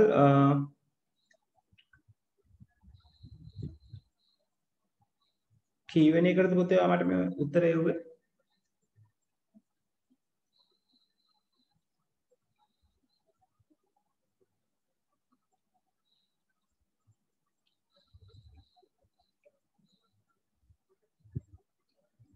හතරවෙනි එකේ කුසල් 1.11 නෙවෙයි. එක එකම තමයි පූර්ණ සංඛ්‍යාව. 1.1ට එන්නේ බර සාධක මොනවද? මෙයා එන්නේ 1.2, මෙයා 1.4, මෙයා 1.8 එන්නේ. එතකොට 1.2 වැඩි කිරීම 1, 1.8 වැඩි කිරීම 1. ඒ කියන්නේ 1.2 කියන්නේ 0.5යි.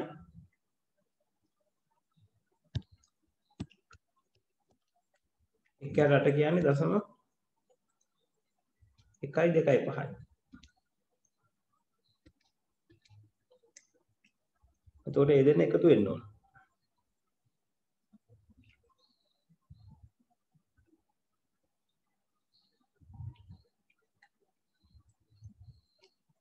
කුසල් වැරදිච්ච තැන තේරුණාද?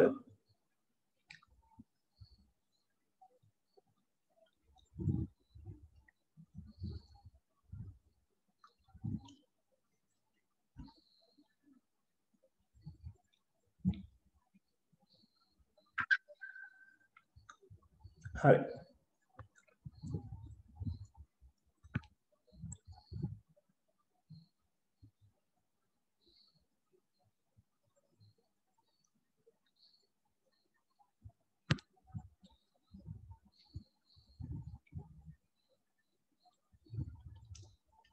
right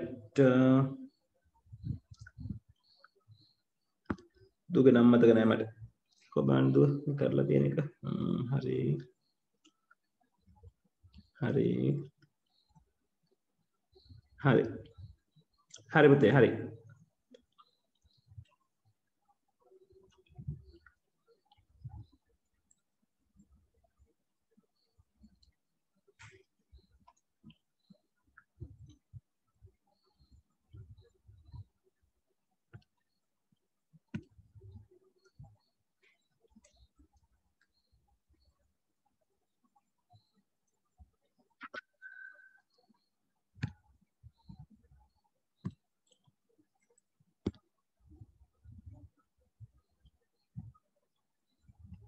හරි. ඒ උත්තරෙත් හරි පුතේ.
හරි.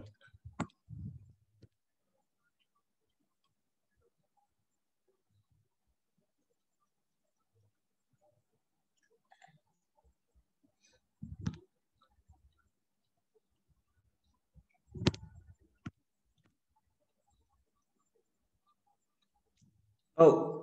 කවිෂා හරි. 4 වෙනි එක 1.625 තමයි.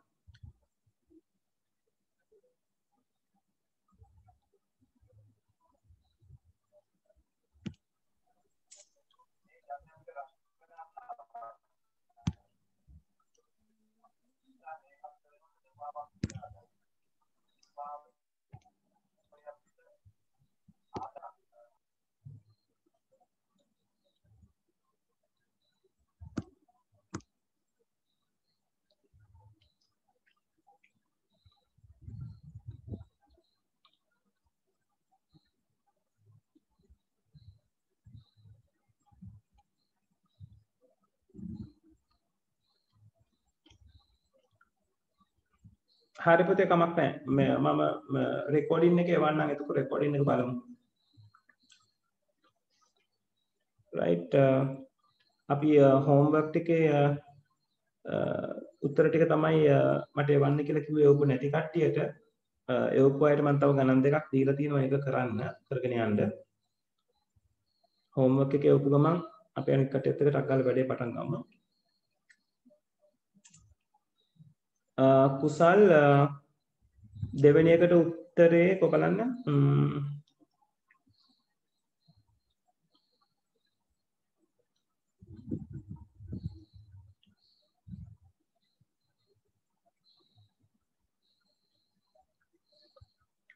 17ක් ආවේ කොහමද? මෙතන කුසල් තියෙන්නේ 8 බිඳුව. මෙතන තියෙන්නේ 8 1. ඒතර 8 වරක් 2 16යි. 1 වරක් බිඳුව බිඳුවයි. 16.25 එන්න ඕනද? 17.25 නෙවෙයි.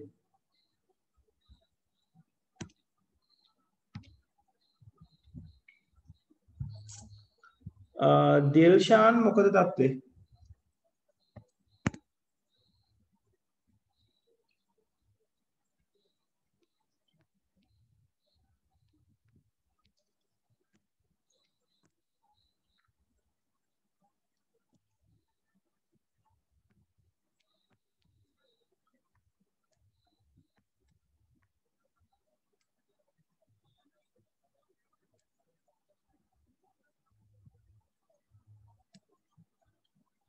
දිල්ෂානුයි තරින්දුයි.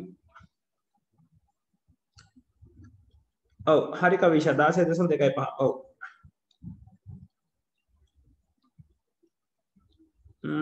හරි ගෲප් එකට දාන්නකෝ දිල්ෂාන්.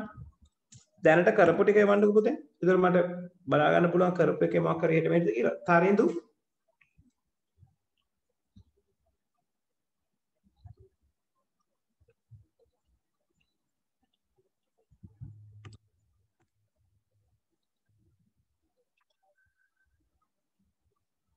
හරි.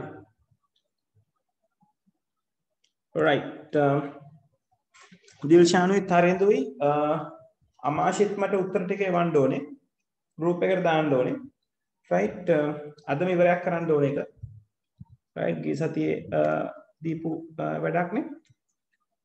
හරි. අපි දැන් අද යමු අනිත් කන්වර්ෂන් එකට. right. ගිය සතියේ කරපු දේවල් පොඩ්ඩක් මතක් කරොත් ගිය සතියේ නෝට් එකම චුට්ටක් බලලා. හරි. ඉනුරි හරි 16.25 තමයි උත්තරේ. right. අපි එතකොට මේ වෙනකොට කරලා තියෙනවා 10 පාදයේ එක්කෙනෙක් 10 පාදයේ නොවන සංඛ්‍යාවකට පරිවර්තනය කරන විදිහ. right. අපි දන්නවා ඒක දෙකෙන් බෙදලා තමයි දෙකෙන් සහය අදාළ අපි පරිවර්තනය කරන්න ඉන්න බේස් එකෙන් බෙදලා තමයි අපි ඒකට අදාළ පරිවර්තනය කිරීම කරන්නේ. දශමගයන් පැත්තනකොට අපි ඒකෙන් වැඩි කරනවා.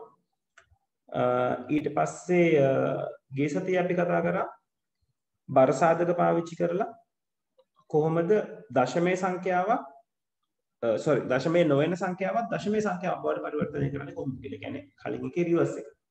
එතකොට අපි කතා කරා දෙකේ පාදයට තියෙන දෙකේ පාදේ බර සාධක, අටේ පාදයට තියෙන අටේ පාදේ බර සාධක සහ 16 පාදයේ හෙක්සඩෙසිමල් වලට තියෙන ෂඩ්දශමයට තියෙන 16 පාදයේ බර සාධක කියලා. right. ඒකට දාලා අපි කතා බහ කරා. හරි. අද එතකොට අපි කතා කරන්නේ ඊළඟ කන්වර්ෂන් දෙක. මේ කන්වර්ෂන් දෙක ලේසි. right.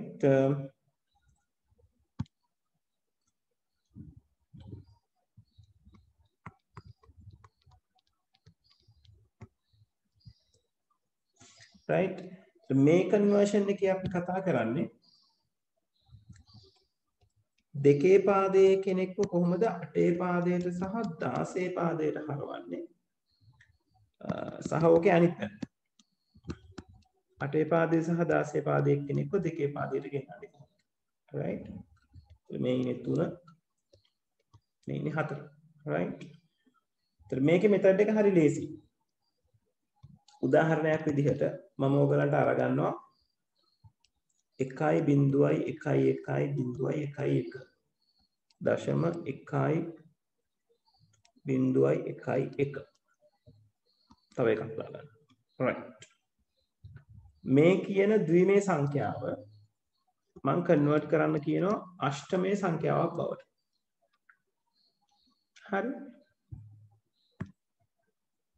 අෂ්ටමේ සංඛ්‍යාවක් බවට පරිවර්තනය කරන්න කියනකොට 8 කියන්නේ දෙකේ තුන්වෙනි බලයනේ.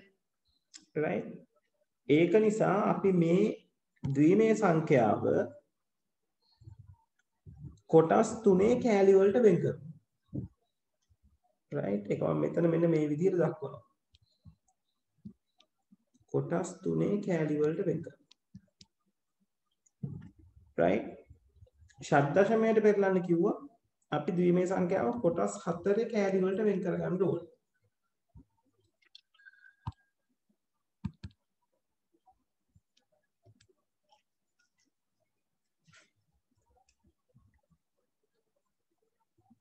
right. මේ වෙන් කර ගැනීම කරන්නේ මෙන්න මෙතන ඉඳලා. මෙතන කියන්නේ කොතනද? දශම තිත ගාව ඉඳලා. දශම තිත ගාව ඉඳලා දෙපසට තමයි groups වෙන් කිරීම කරන්නේ. එතකොට දශම තිත ගාව ඉඳලා මේක අෂ්ටමය කරන නිසා 1 2 3යි කියලා කතා කරනවා. එක group එකක් වෙන් කරනවා. 1 2 3යි කියලා තව group එකක් වෙන් කරනවා. දශම තිත ගාව ඉඳලා දකුණට 1 2 3 කියලා 3 දෙනෙක් වෙන් කරනවා. right ඔය විදිහට සංඛ්‍යාව වෙන් කරගන්න ඕනේ තුනේ groups වලට. ඇයි තුනේ groups වලට වෙන් කරන්නේ? අපි මේ අෂ්ටමය සංඛ්‍යාවකට පරිවර්තනය කරන්න හදන්නේ. ඒක නිසා දෙකේ පාද සංඛ්‍යාව තුනේ groups වලට වෙන් කරගන්න. ඊට පස්සේ මේ එක group එකක් ද්විමය සංඛ්‍යාවක් කියලා හිතලා මෙයාට අදාළ දශමය සංඛ්‍යාව අරගන්නවා. ඒ කියන්නේ මේක පොඩි ද්විමය සංඛ්‍යාවක්. ඒකට බර සාධක ටික ඇප්ලයි කරන්න තියෙන. ඇප්ලයි කරලා බලනවා මොකක්ද දෙන අෂ්ටමය සංඛ්‍යාව කියලා. නැත්නම් මොකක්ද දෙන උත්තරය කියලා. right? එතකොට මෙතනට අදාළව තියෙන place value නැත්නම් බර සාධක ටික අරගත්තොත් දෙකේ බිඳුව. ඒ කියන්නේ 1 දෙකේ 1 ඒ කියන්නේ 2 දෙකේ 2 ඒ කියන්නේ 4. ඔන්න ඔය තමයි බර සාධක වෙන්නේ. ඉතින් මේ හැම group එකකම ඔය බර සාධක ටික තියෙනවා. මෙයාට තියෙන්නේ 1. ඔයගොල්ලෝ මේ දකුණු පැත්තට දාගෙන යනකොට දැන් මේ වමට දැන් මේ 1 2 4 කියලානේ. දකුණට දානකොට ඒක මතක තියාගන්න 4 2 1 කියලා. අපි දකුණු අත පැත්තට යන නිසා. මොකද මෙන්න මේ වගේ තැන්වලදී බර සාධක සමහර අය වෙනස් කරගන්නවා. ඔය මෙතඩ් එක මතක තියාගන්න නැතුව. ඒතර වමට යනකොට 1 2 4 කියලා ගණන් කරන්න. දකුණට යනකොට රිවර්ස් එකට 4 2 1 කියලා ගණන් කරන්න. හරිද? ඊට පස්සේ ඉතින් හරි ලේසි නේද? අපිට තියෙන්නේ මේකට අදාළව තියෙන සංඛ්‍යාව අරගන්න. දැන් මේකේ මේ සංඛ්‍යාව අරගන්න හරි ලේසි ක්‍රම තියෙනවනේ. මේක එකෙන් වැඩි කර කර දෙකෙන් වැඩි කරගෙන ඉන්න අවශ්‍ය නැහැ. මේ පොඩි සංඛ්‍යාවේ එක කෙලින් තියෙන ඉලක්කම් ටික එකතු කරා නම් හරි. එක කියන සංඛ්‍යාව කෙලින්. හරි. එතකොට මේකේ බිඳුව කෙලින් 4 තියෙන නිසා 4 දාලා නැහැ. 2යි 1යි මෙතන 3 කියලා උත්තරය එනවා. මෙතනත් එනවා 2යි 1යි 3 කියලා උත්තරය. මෙතන 1 කියලා උත්තරයක් එනවා. මේ පැත්ත ගත්තොත් 4යි 1යි 5යි කියලා උත්තරයක් එනවා. 4යි 2යි 6යි කියලා උත්තරයක් එනවා. right ඒක නිසා අවසාන උත්තරය ඔයාලට කියන්න පුළුවන් 133යි 0.5යි 6 කියලා අෂ්ටමයේ විදිහට. ඕක තේරුණාද?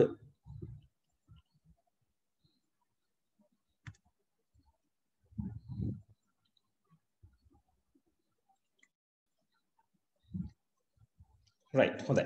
අනිත් අය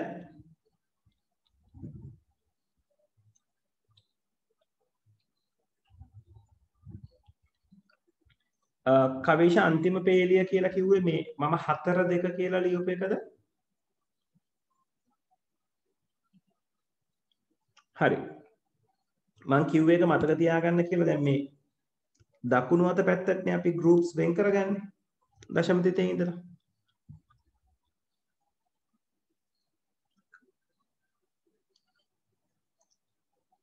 කමන්නේ ආමාෂි. ඔයා රෙකෝඩ් එක බලලා බලන්න දුව. පැහැදිලි නැති දෙයක් තිබ්බොත් මට අහන්න. right අපි කරගෙන යමුකෝ.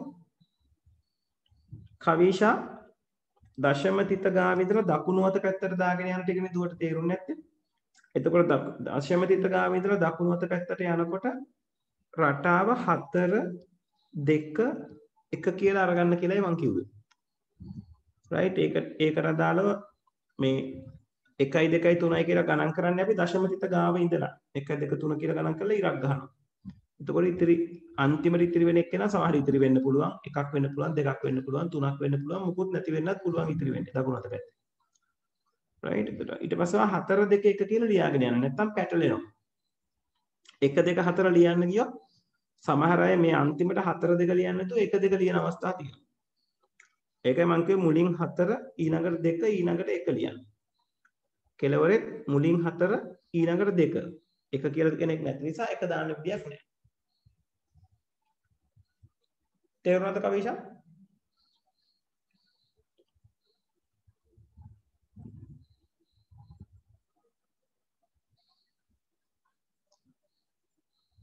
හරි.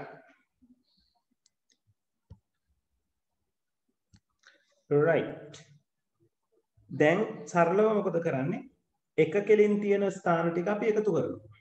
right මොනවාද එක කෙලින් තියෙන ස්ථාන?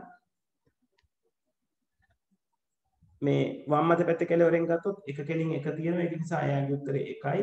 මේකේ 4 කෙලින් බිඳුව 2 1 කෙලින් 1 1 තියෙන ඒක නිසා මෙතන 3යි ඊළඟ ගෲප් එකක් 3යි දශම තිරෙන් පස්සේ 1 කෙලින් 4 තියෙනවා බිඳුව කෙලින් 2 තියෙන නිසා 2 අපි අමතක කරනවා 1 කෙලින් 1 තියෙනවා 4 1යි 5යි ඊළඟට අන්තිම එකේ 4 කෙලින් 1 තියෙනවා 2 කෙලින් 1 තියෙනවා ඒක නිසා 6 ඔයාලට හම්බෙන්නේ. සා උත්තරේ වෙන්නේ 133.56යි.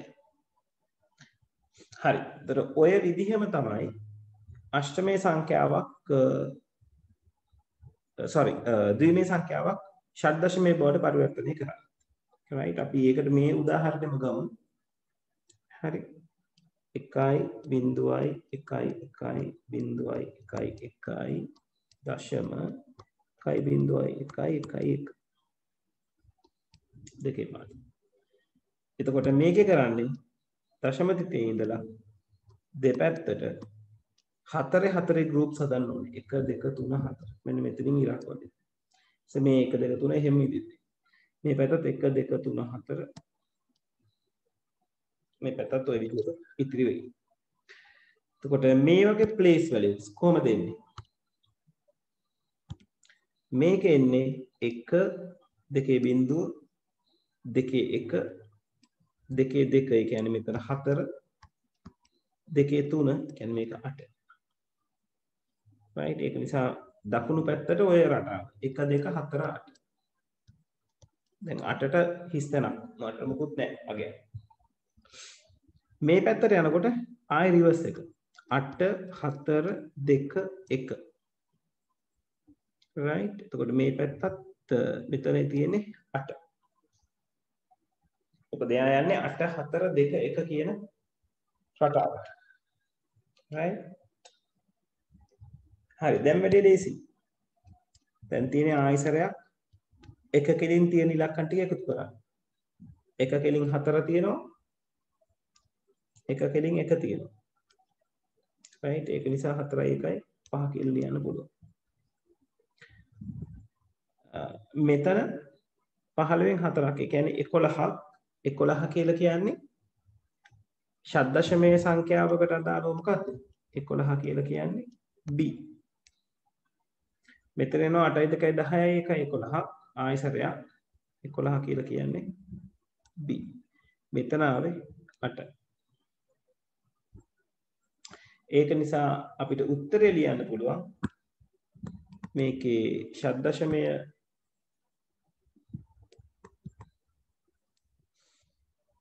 සංඛ්‍යාව අපිට ලියන්න පුළුවන් මේ විදිහට 5b දශම b8 හරි ඕක තේරුණාද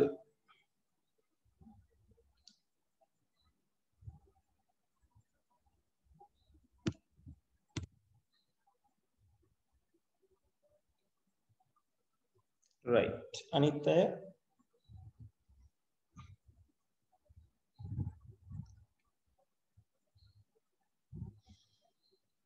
හරි හොඳයි එහෙමනම් අපි මේ ගණන් ටික දැන් හදමු right හරි දැන් ටක් ගාලා මේ ටික මට හදලා එවන්න එකකින් ගණන් දෙක ගානේ මම දෙන්නේ මම මෙතන මේ ලියන එක බයිනරි නම්බර් එකක් ඔයගොල්ලෝ අෂ්ටමය බවට පත් කරන්නත් ඕනේ ෂඩ් දශමයේ බවට පත් කරන්නත් ඕනේ right and the question එක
අෂ්ටමය සහ ෂඩ්දශමය කියන දෙකටම පරිවර්තනය වෙනවා.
right බලමු.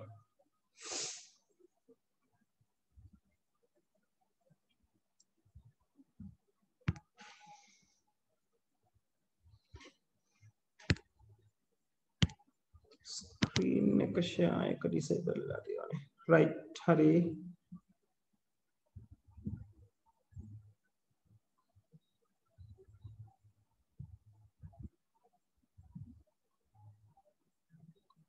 හරි කමක් නැහැ මාෂි. ගියාට කමක් නැහැ දුව. හිටියත් ප්‍රශ්නයක් නැහැ මේ ටික හරි ඇහෙන්න සහ කරන දේවල් ටික දකින නිසා. දිල්ෂාන්ගේ උත්තර ටික මම මේ පැත්තෙන් බලන්නම්කෝ බලන්න.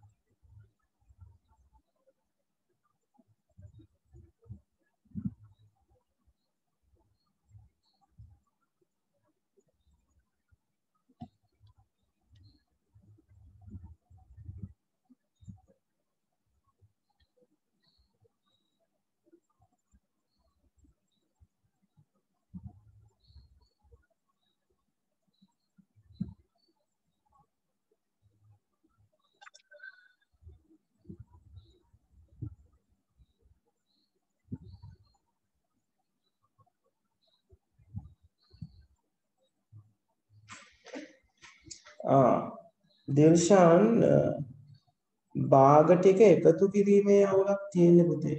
right ඒක දශම වලින් අරගත්තා නම් හරි පුතේ. දෙකෙන් එක කියන්නේ 0.5යි. right 8න් එක කියන්නේ 0.125යි. right ඔන්න ඔය දැන් හදා ගන්නවා.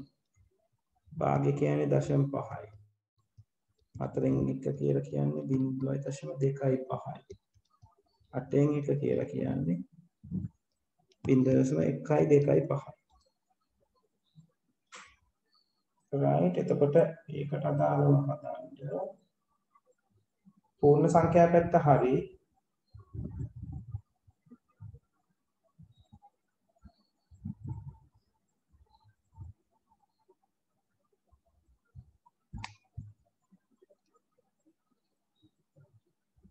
හරි දෙවෙනි එක හරි.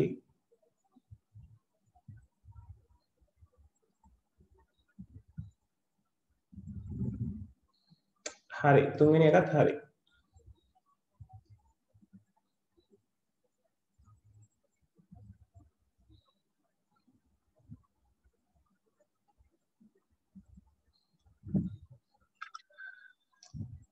හරි.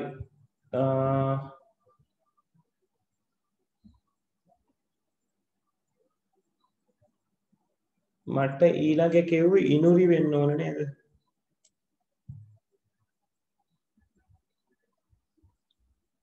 ඔව් 327.4 බලන්න.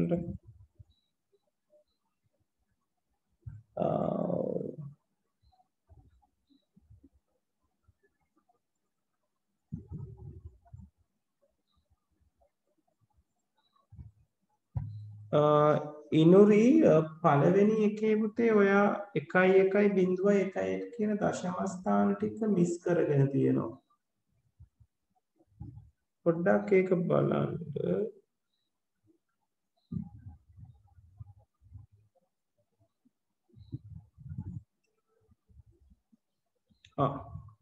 ඉනුරි ස්ක්‍රීන් එක අඩුවෙන්ද පුතේ පේන්නේ?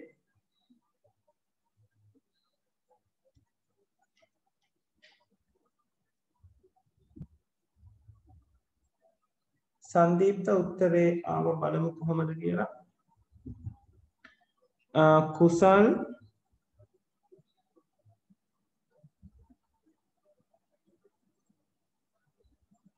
ඔව් පළවෙනි උත්තරේ හරි. ඒ කියන්නේ අෂ්ටමයේ එක්කෙනා හරි, ෂඩ්දශමයේ එක්කෙනා කොහොලන්න. ෂඩ්දශමයේ එක්කෙනාගේ වැරද්දක් කරන් තියෙනවා. ෂඩ්දශමයේ එක්කෙනාගේ අන්තිම කෙලවරේ හැදෙන ගෲප් එකට එන්නේ 13නේ 13 විදිහට දාන්න බෑ. 13 කියන්නේ කැපිටල් D අකුර. එතකොට D7යි ආයත් දශම පැත්තේ ඒ වැරද්ද කරගෙන තියෙනවා. D7යි දශම D8 කියලා තමයි එන්නේ. සංදීප්ත උත්තරේ හරි පුතේ උත්තර දෙකම හරි. පළවෙනි ගානට අදාළව දෙවෙනි ගාන බලන්න. තාරින්දු උත්තර ටික හම්බුණා බලමු.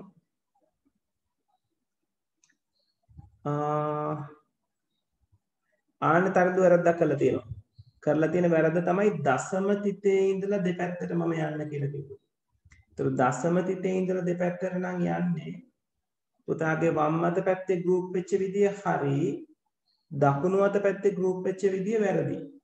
දකුණු අත පැත්තේ 110 කියන්නේ එක ගෲප් එකක්. ඊට පස්සේ 11 කියන්නේ එක ගෲප් එකක්. රයිට්. එතකොට ඒක වරදිච්ච ගමන් ඔයාගේ වරදිනවා අවසාන උත්තරේ.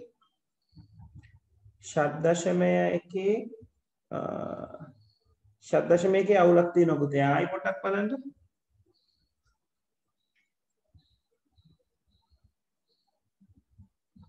හරි. රයිට් ඉනුරි දැන් පේනව නේද ස්ක්‍රීන් එක?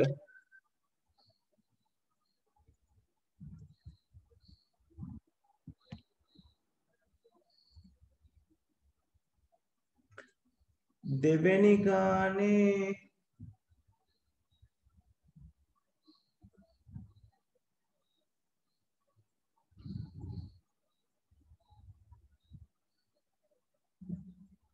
හරි දෙවෙනි ගානේ අෂ්ටමය පරිවර්තනය හරි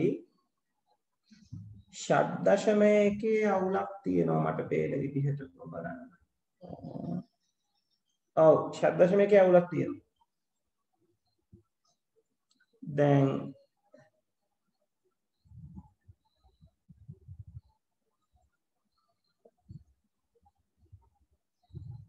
ඔව් තරිඳු මෙන්න මේ මෙතන පොඩ්ඩක් බලන්න පුතේ මේ දැන් මගේ මේ උදාහරණේ මම දශම තිතේ ඉඳලා දෙපැත්තට අරන් තියෙන්නේ. දශම තිත ගාන ඉඳලා තමයි 1 2 3 4 ගණන් කරලා තියෙන්නේ. ඔයා එහෙම නෙවෙයි අරන් තියෙන්නේ දෙකේම. ඒකයි මේ ප්ලේස් වැලියු ටික බර සාධක ටික එන එක ගැන පොඩ්ඩක් බලන්න.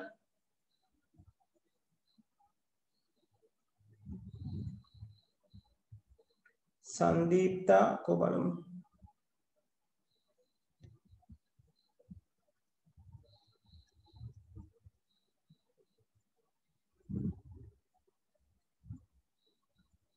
හරි පළවෙනි එක හරි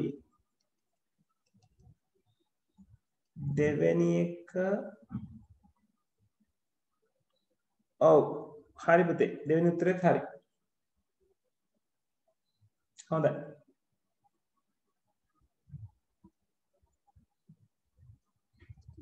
right අනිත් කට්ටිය ඉවර වෙනකම් මේ ගණන් දෙක හදලා ඉවර කට්ටිය මේකත් හදන්න බලන්න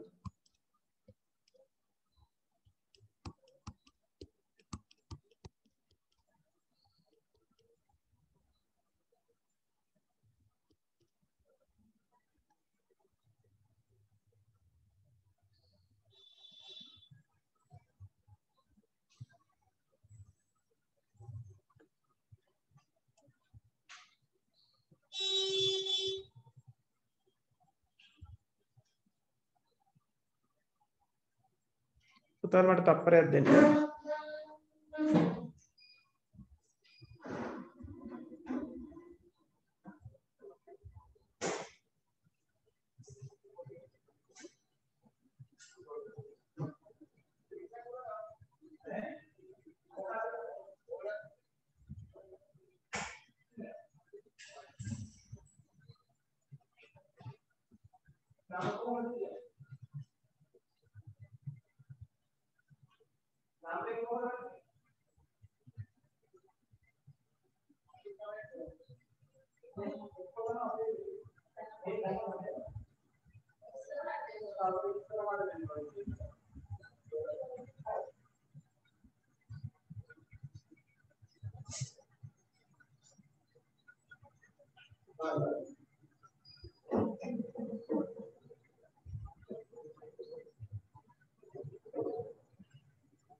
කවිෂා දසමතිත තියලා නැහැ මට දශමතිත තියලා එවන්න බලන්න උත්තරේ ඇවිල්ලා තියෙන සංකේත ටික හරි දශමතිතත් එක්ක එවන්න කුසල් ඔව්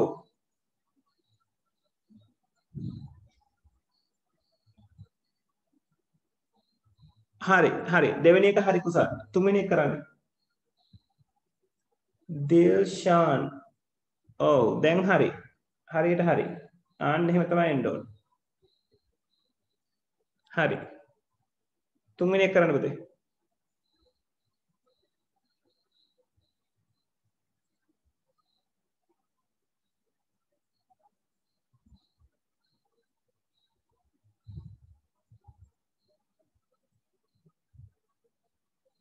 හරි ඉනුරි හරි උත්තරේ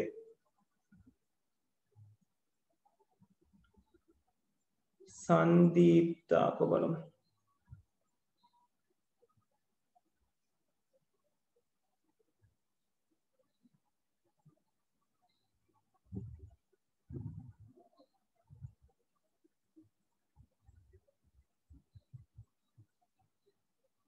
හරි අෂ්ටමයක හරි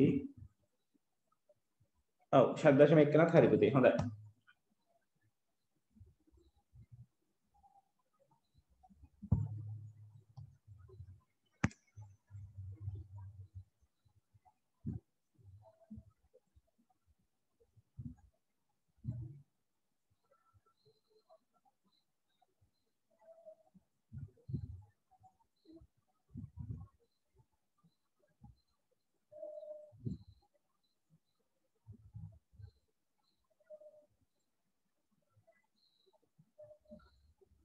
තරිඳු මම කියපු වැරද්ද තේරුණා නේද?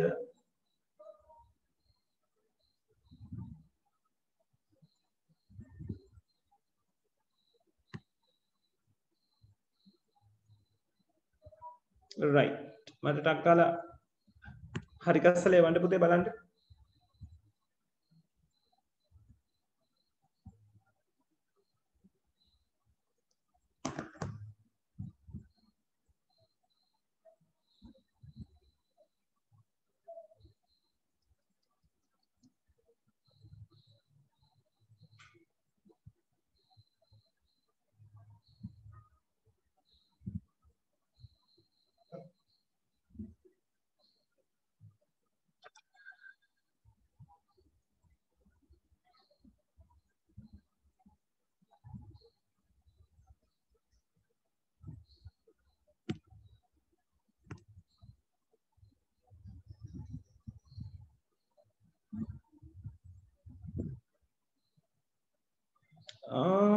කුසල් තුන්වෙනි එකේ වැරද්දක් තියෙනවා.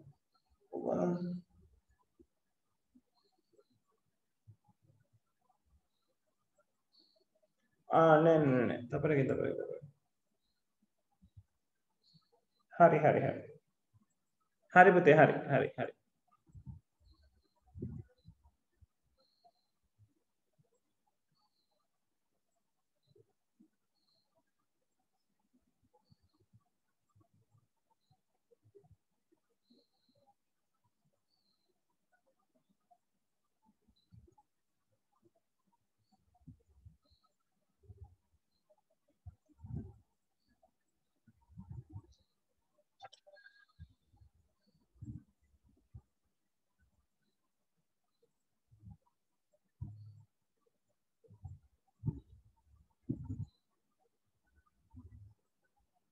හරි දිල්ෂාන් හරි හොඳයි රයිට් හොඳයි කට්ටියම හරියට වැඩේ කරගෙන යනවා හොඳයි කොහොම තියාගෙන යමු රයිට් හරි මම දැන් ඊළඟ කන්වර්ෂන් එක කියලා දෙනවා ඒක තමයි අන්තිම කන්වර්ෂන් එක එතනදී අපි කතා කරන්නේ මේකේ රිවර්ස් එක රයිට් රිවර්ස් එක කියලා කියන්නේ 8 පාදයේ සහ 16 පාදයේ කට්ටිය අෂ්ටමේ සහ දශමයේ කට්ටිය කොහොමද ද්විමේ බවට පරිවර්තනය කරන්නේ right මේ තමයි අපේ හතරවෙනි කන්වර්ෂන් ටයිප් එක. ඉතින් මේක හරි ලේසි අරකෙම රිවර්ස් එකක් තමයි මෙතන සිද්ධ වෙන්නේ. right උඩ කරපු දෙම රිවර්ස් එක.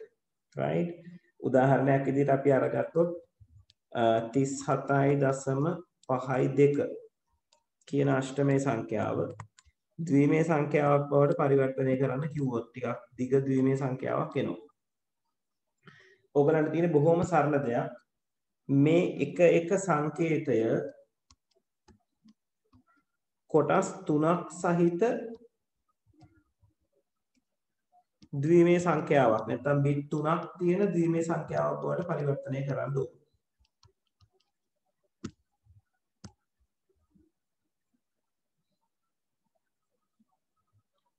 හරි කවිෂා. ඔව්.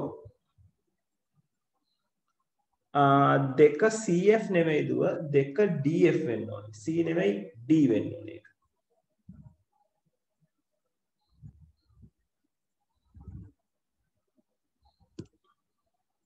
හරි කවිෂ බලන්න කොතනද අවුල් ගියේ කියලා right දැනට මේක පොඩ්ඩක් බලමුකෝ හරි දැන් මේක කරනකොටත් ඔයගලන්ට මේ බර සාධක ටික වැදගත් වැදගත් වෙන්නේ දැන් මේ එකින් එක අපි ද්විමේ සංඛ්‍යා බවට පරිවර්තනය කරන්න හදන්නේ ඒ ද්විමේ සංඛ්‍යා බවට පරිවර්තනය කරන එක මෙතනින් ටක් ගාලා අපිට කරගන්න පුළුවන් බලන්නකෝ මේ දැන් දෙක ලියන්න කිව්වොත් මම දෙක කෙලින් එක දානවා ඉතිරි තැන් වලට බිංදුව දානවා 5 හදන්න කිව්වොත් 4ට 1යි 1ට 1යි දානවා. ඒතර 4 1යි තමයි 5 හැදෙන්නේ.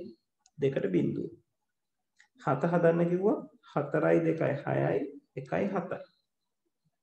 3 හදන්න කිව්වොත් 1ට 1යි 2ට 1යි 3 හැදිලා. ඒක නිසා 4 අවශ්‍ය නැහැ බිංදුව කියලා දානවා. ඊට පස්සේ අපි උත්තරේ ලියනකොට වමේ ඉඳලා දකුණට මේවා පිළිවෙලින් ලියාගෙන යනවා. ඒ කියන්නේ බිංදුවයි 1යි 1යි 1 දශම 1.1 දෙකේ පාදේ. එතකොට අපිට අවශ්‍ය නම් පුළුවන් මේ ඉස්සරහින් ඉන්න most significant කියලා ඉන්න බිඳුව අස් කරන්න මොකද ඒකේ තේරුමක් නැති නිසා. right ඒ කියන්නේ අපිට අවශ්‍ය නම් අවසාන උත්තරය ඇත්තට මෙහෙම ලියන්න පුළුවන්. 1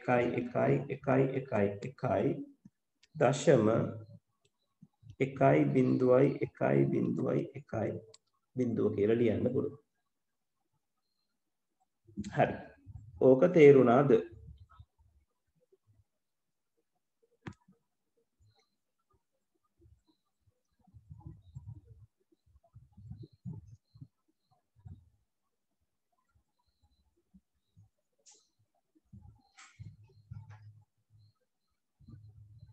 හරි. බොහොම සරල දෙයක්.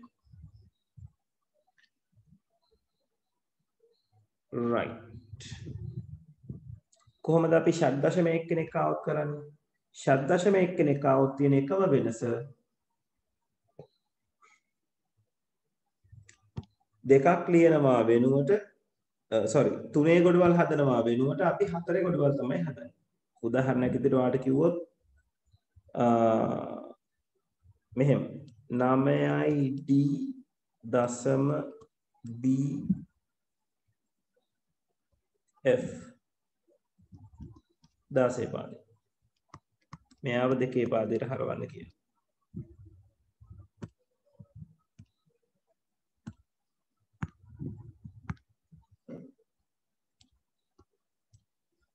right එතකොට කරන්න තියෙන්නේ මේ එක එක සංඛ්‍යාව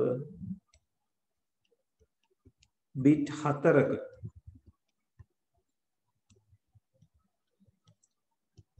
දෙකේ පාදයේ සංඛ්‍යාවක් බවට පරිවර්තනය කරනවා.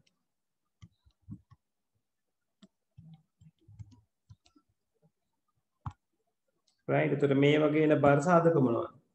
1 2 4 සහ 8 1 2 4 8 1 2 4 8 කියන බර සාධක තමයි තියෙන්නේ.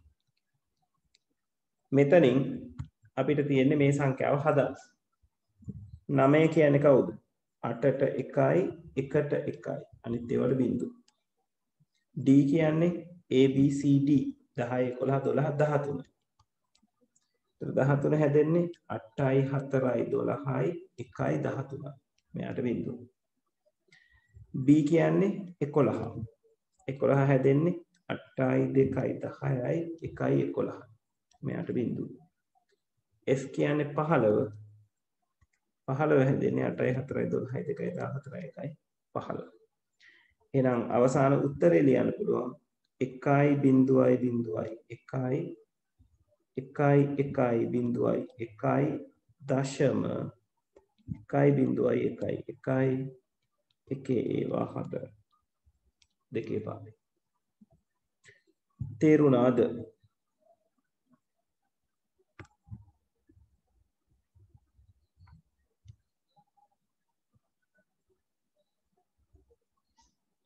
හරි නියමයි. අනිත් ළමයි හරි හොඳයි බොහොම හොඳයි.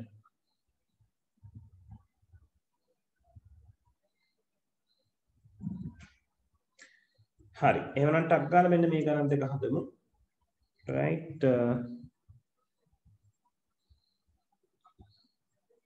මෙතන මම දානවා ගණන් දෙක.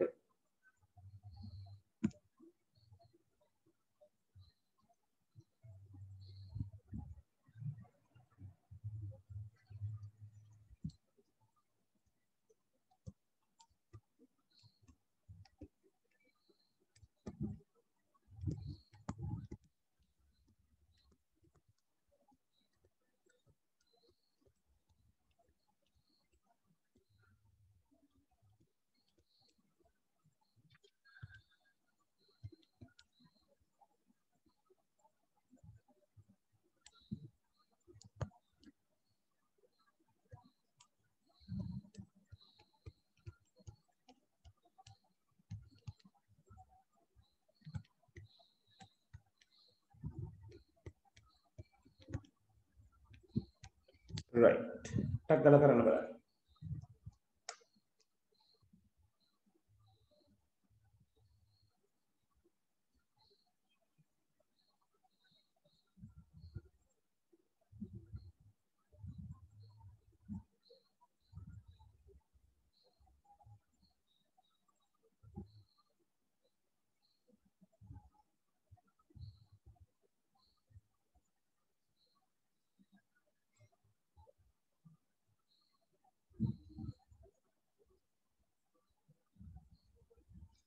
හරි තරිඳු එකක් එවලා තියෙනවා ඒක හරි.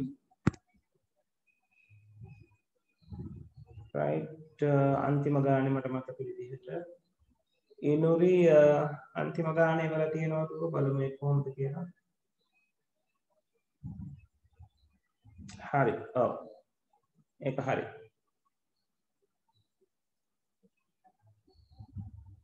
හරි ඒ ටික හරි.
ඔව් කුසල් හොඳයි මන්ටම කල්ලේවල තියෙනවා. ඔව් පළවෙනි එක හරි.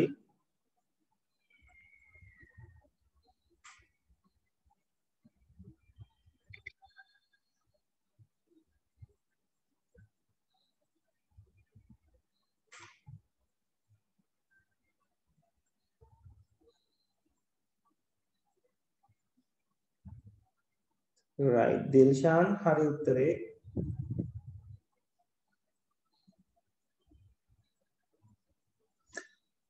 දිල්ෂාන් තපරකින්. දිල්ෂාන්ගේ දෙවෙනි උත්තරේ අවුලක් තියෙනවා පුතේ. 11 රෙප්‍රසන්ට් කරලා තියෙන විදිය වැරදි.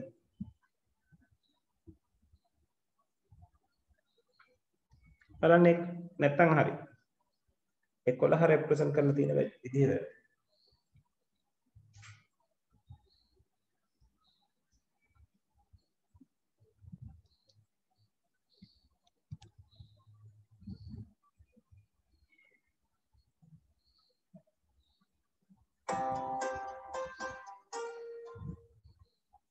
hello උදුව hello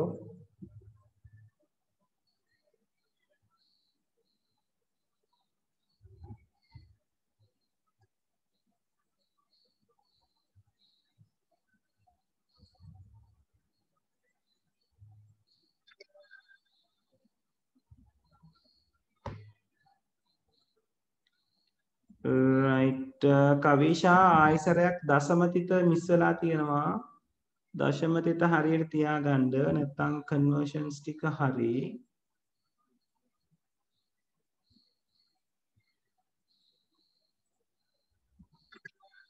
ඔව්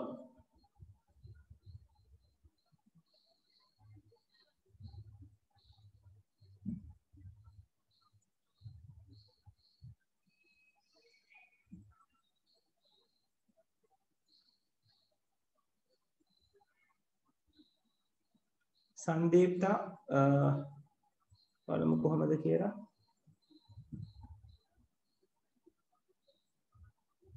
හරි.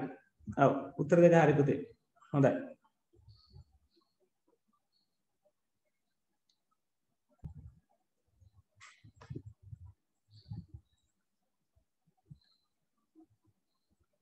right කොහොමද මේක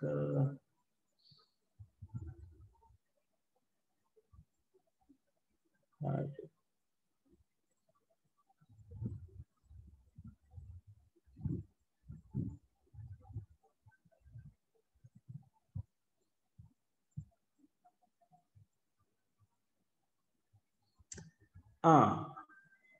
කවුද මේ නම මතක නැහැ මට.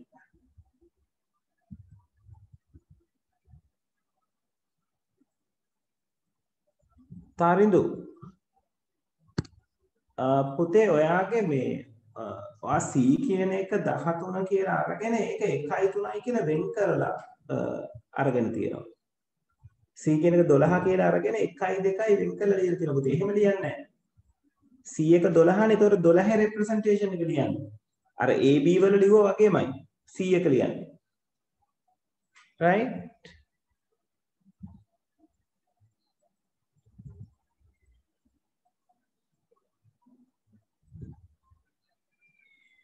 හරි. කවේෂ දුව ඔයාගේ උත්තර ටික හරි පුතේ. දශම දෙක තමයි ඉස්සරහට තිබුණේ.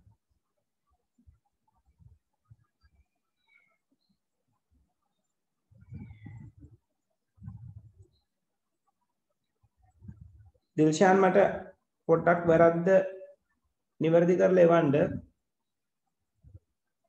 දිල්ෂාන් නෙමෙයි තරිඳු.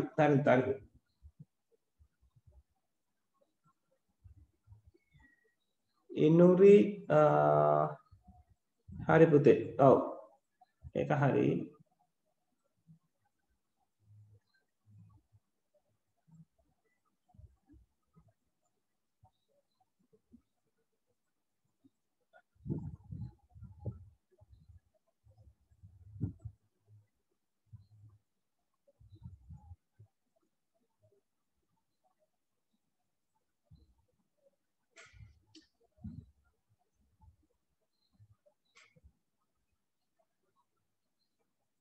හරි ඉනුරි දැන් පේනව නේද පැහැදිලිව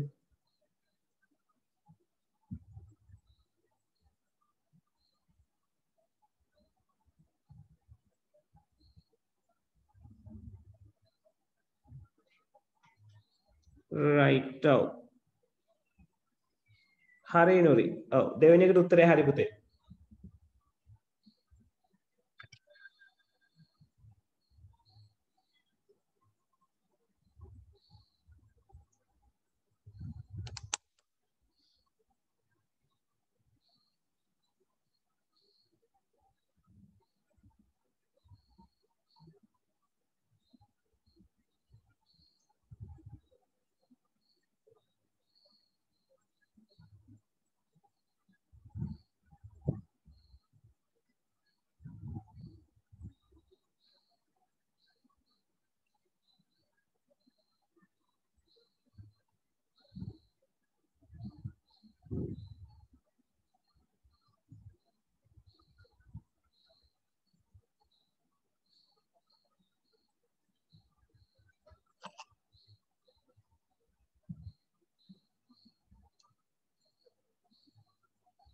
right මේකත් හදන්න බලන්න හදලා ඉවර කට්ටිය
හරි දිල්ෂාන් පළමු උත්තරේ ආවා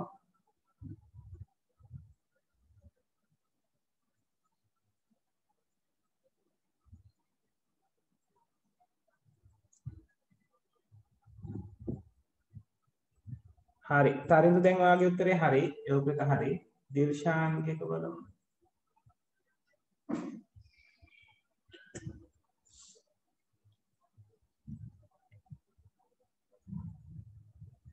right හරි හරි දිල්ෂාන් උත්තරේ තරිඳු ඊළඟ එකටත් ඒවල තියෙනවා හොඳයි හරි හරි පුතේ හරි උත්තරේ හරි හොඳයි සංදීප්තා කොබලමු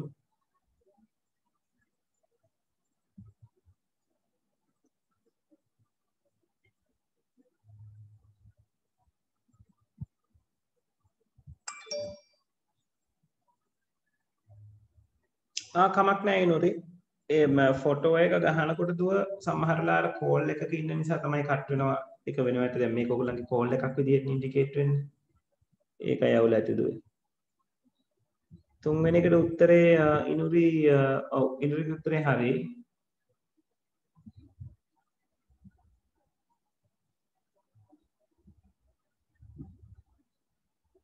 හරි කවිෂාගේ උත්තරෙත් හරි හොඳයි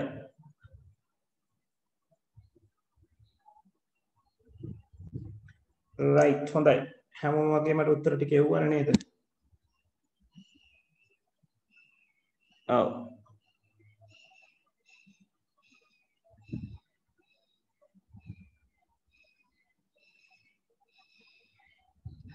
right හරි ළමයි එතකොට මෙතනින් ඉස්සරහට නම්බර් සිස්ටම් වල තියෙන්නේ bitwise operation කියන එක bitwise operation වලට කලින් ඔයගලන්ට අර code ඒ කියන්නේ data representation methods වගේක් කියලා ඇති BCD Unicode ඒ දේවල් ටික. එතකොට ඊළඟ දවසේ ඒ ටිකත් එක්ක කතා කරලා මොනවාද අපේ bitwise operation කියන තැනට ඉවර කරන්න මම try කරනවා. එතනින් ඉස්සරහට තියෙන එකේ තමයි විභාගයට අදාළ ගණන් කිරීම තියෙන්නේ. sign number representation එක කියන්නේ ලකුණුවත් ක්‍රමය කොහොමද කියන එක. right. එතකොට එතනින් පස්සේ අපිට විභාග ප්‍රශ්න try කරන්න පුළුවන්. හැමෝම past paper book එකක් දැන් අරගන්න. right. අපිට past papers වල කරන්න ඇති තරම් දේවල් තියෙනවා. ඒ නිසා හැම පාඩමක් ඉවර වෙනකොටම past paper book එකක් අපි past paper එකේ තියෙන past papers ටික කරලා ඉවර කරන්න ඕනේ. right. ඒක නිසා past paper පොතක් අරගන්න.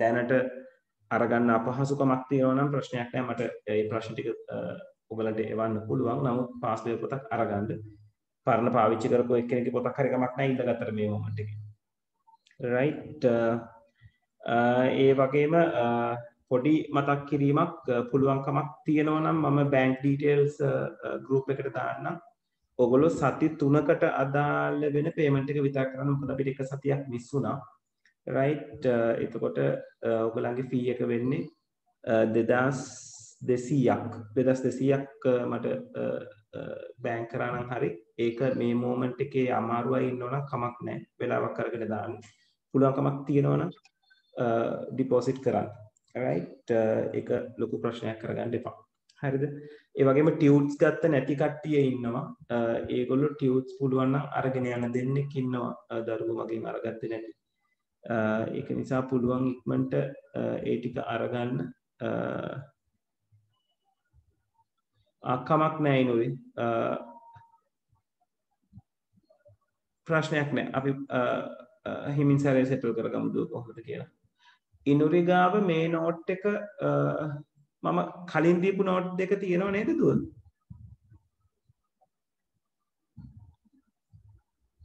ඕගලන්ට ෆස්ට් ටයිම් දීපු දෙකම තමයි පුතේ මෙතන ඇත්තේ.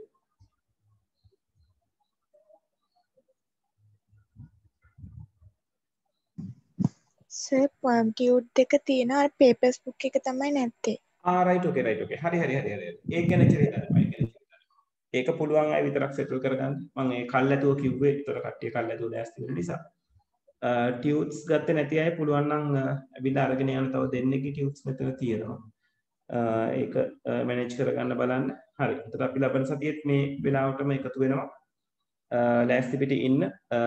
ගිය සතියේ ගෙදර වැඩේ කරලා නොතිබිච්ච කට්ටිය මට දැන් ටක් ගාලා අර උඩ ටික අරගෙන කරන්න ඉමාෂිට පොඩ්ඩක් අපහසු වෙයි මොකද ඒකට රෙකෝඩින් එක බලන්න ඕන වෙන නිසා ගිය සතියේ හිටපු කට්ටිය වැඩේ කරන්න. එතකොට අද දවසට අදාළ රෙකෝඩින් එකත් මම තව ටික වෙලාවකින් හරි හෙට උදේ හරි වෙනකොට ගෲප් එකට දානවා. right හරි එහෙනම් thank you very much හැමෝටම good night right කට්ටිය හොඳට වැඩේ කරගෙන ගියා ඔය විදිහට මැට්‍රික් කරගෙන යමු right හරි එහෙනම් ගිහින් එන්න good night හැමෝටම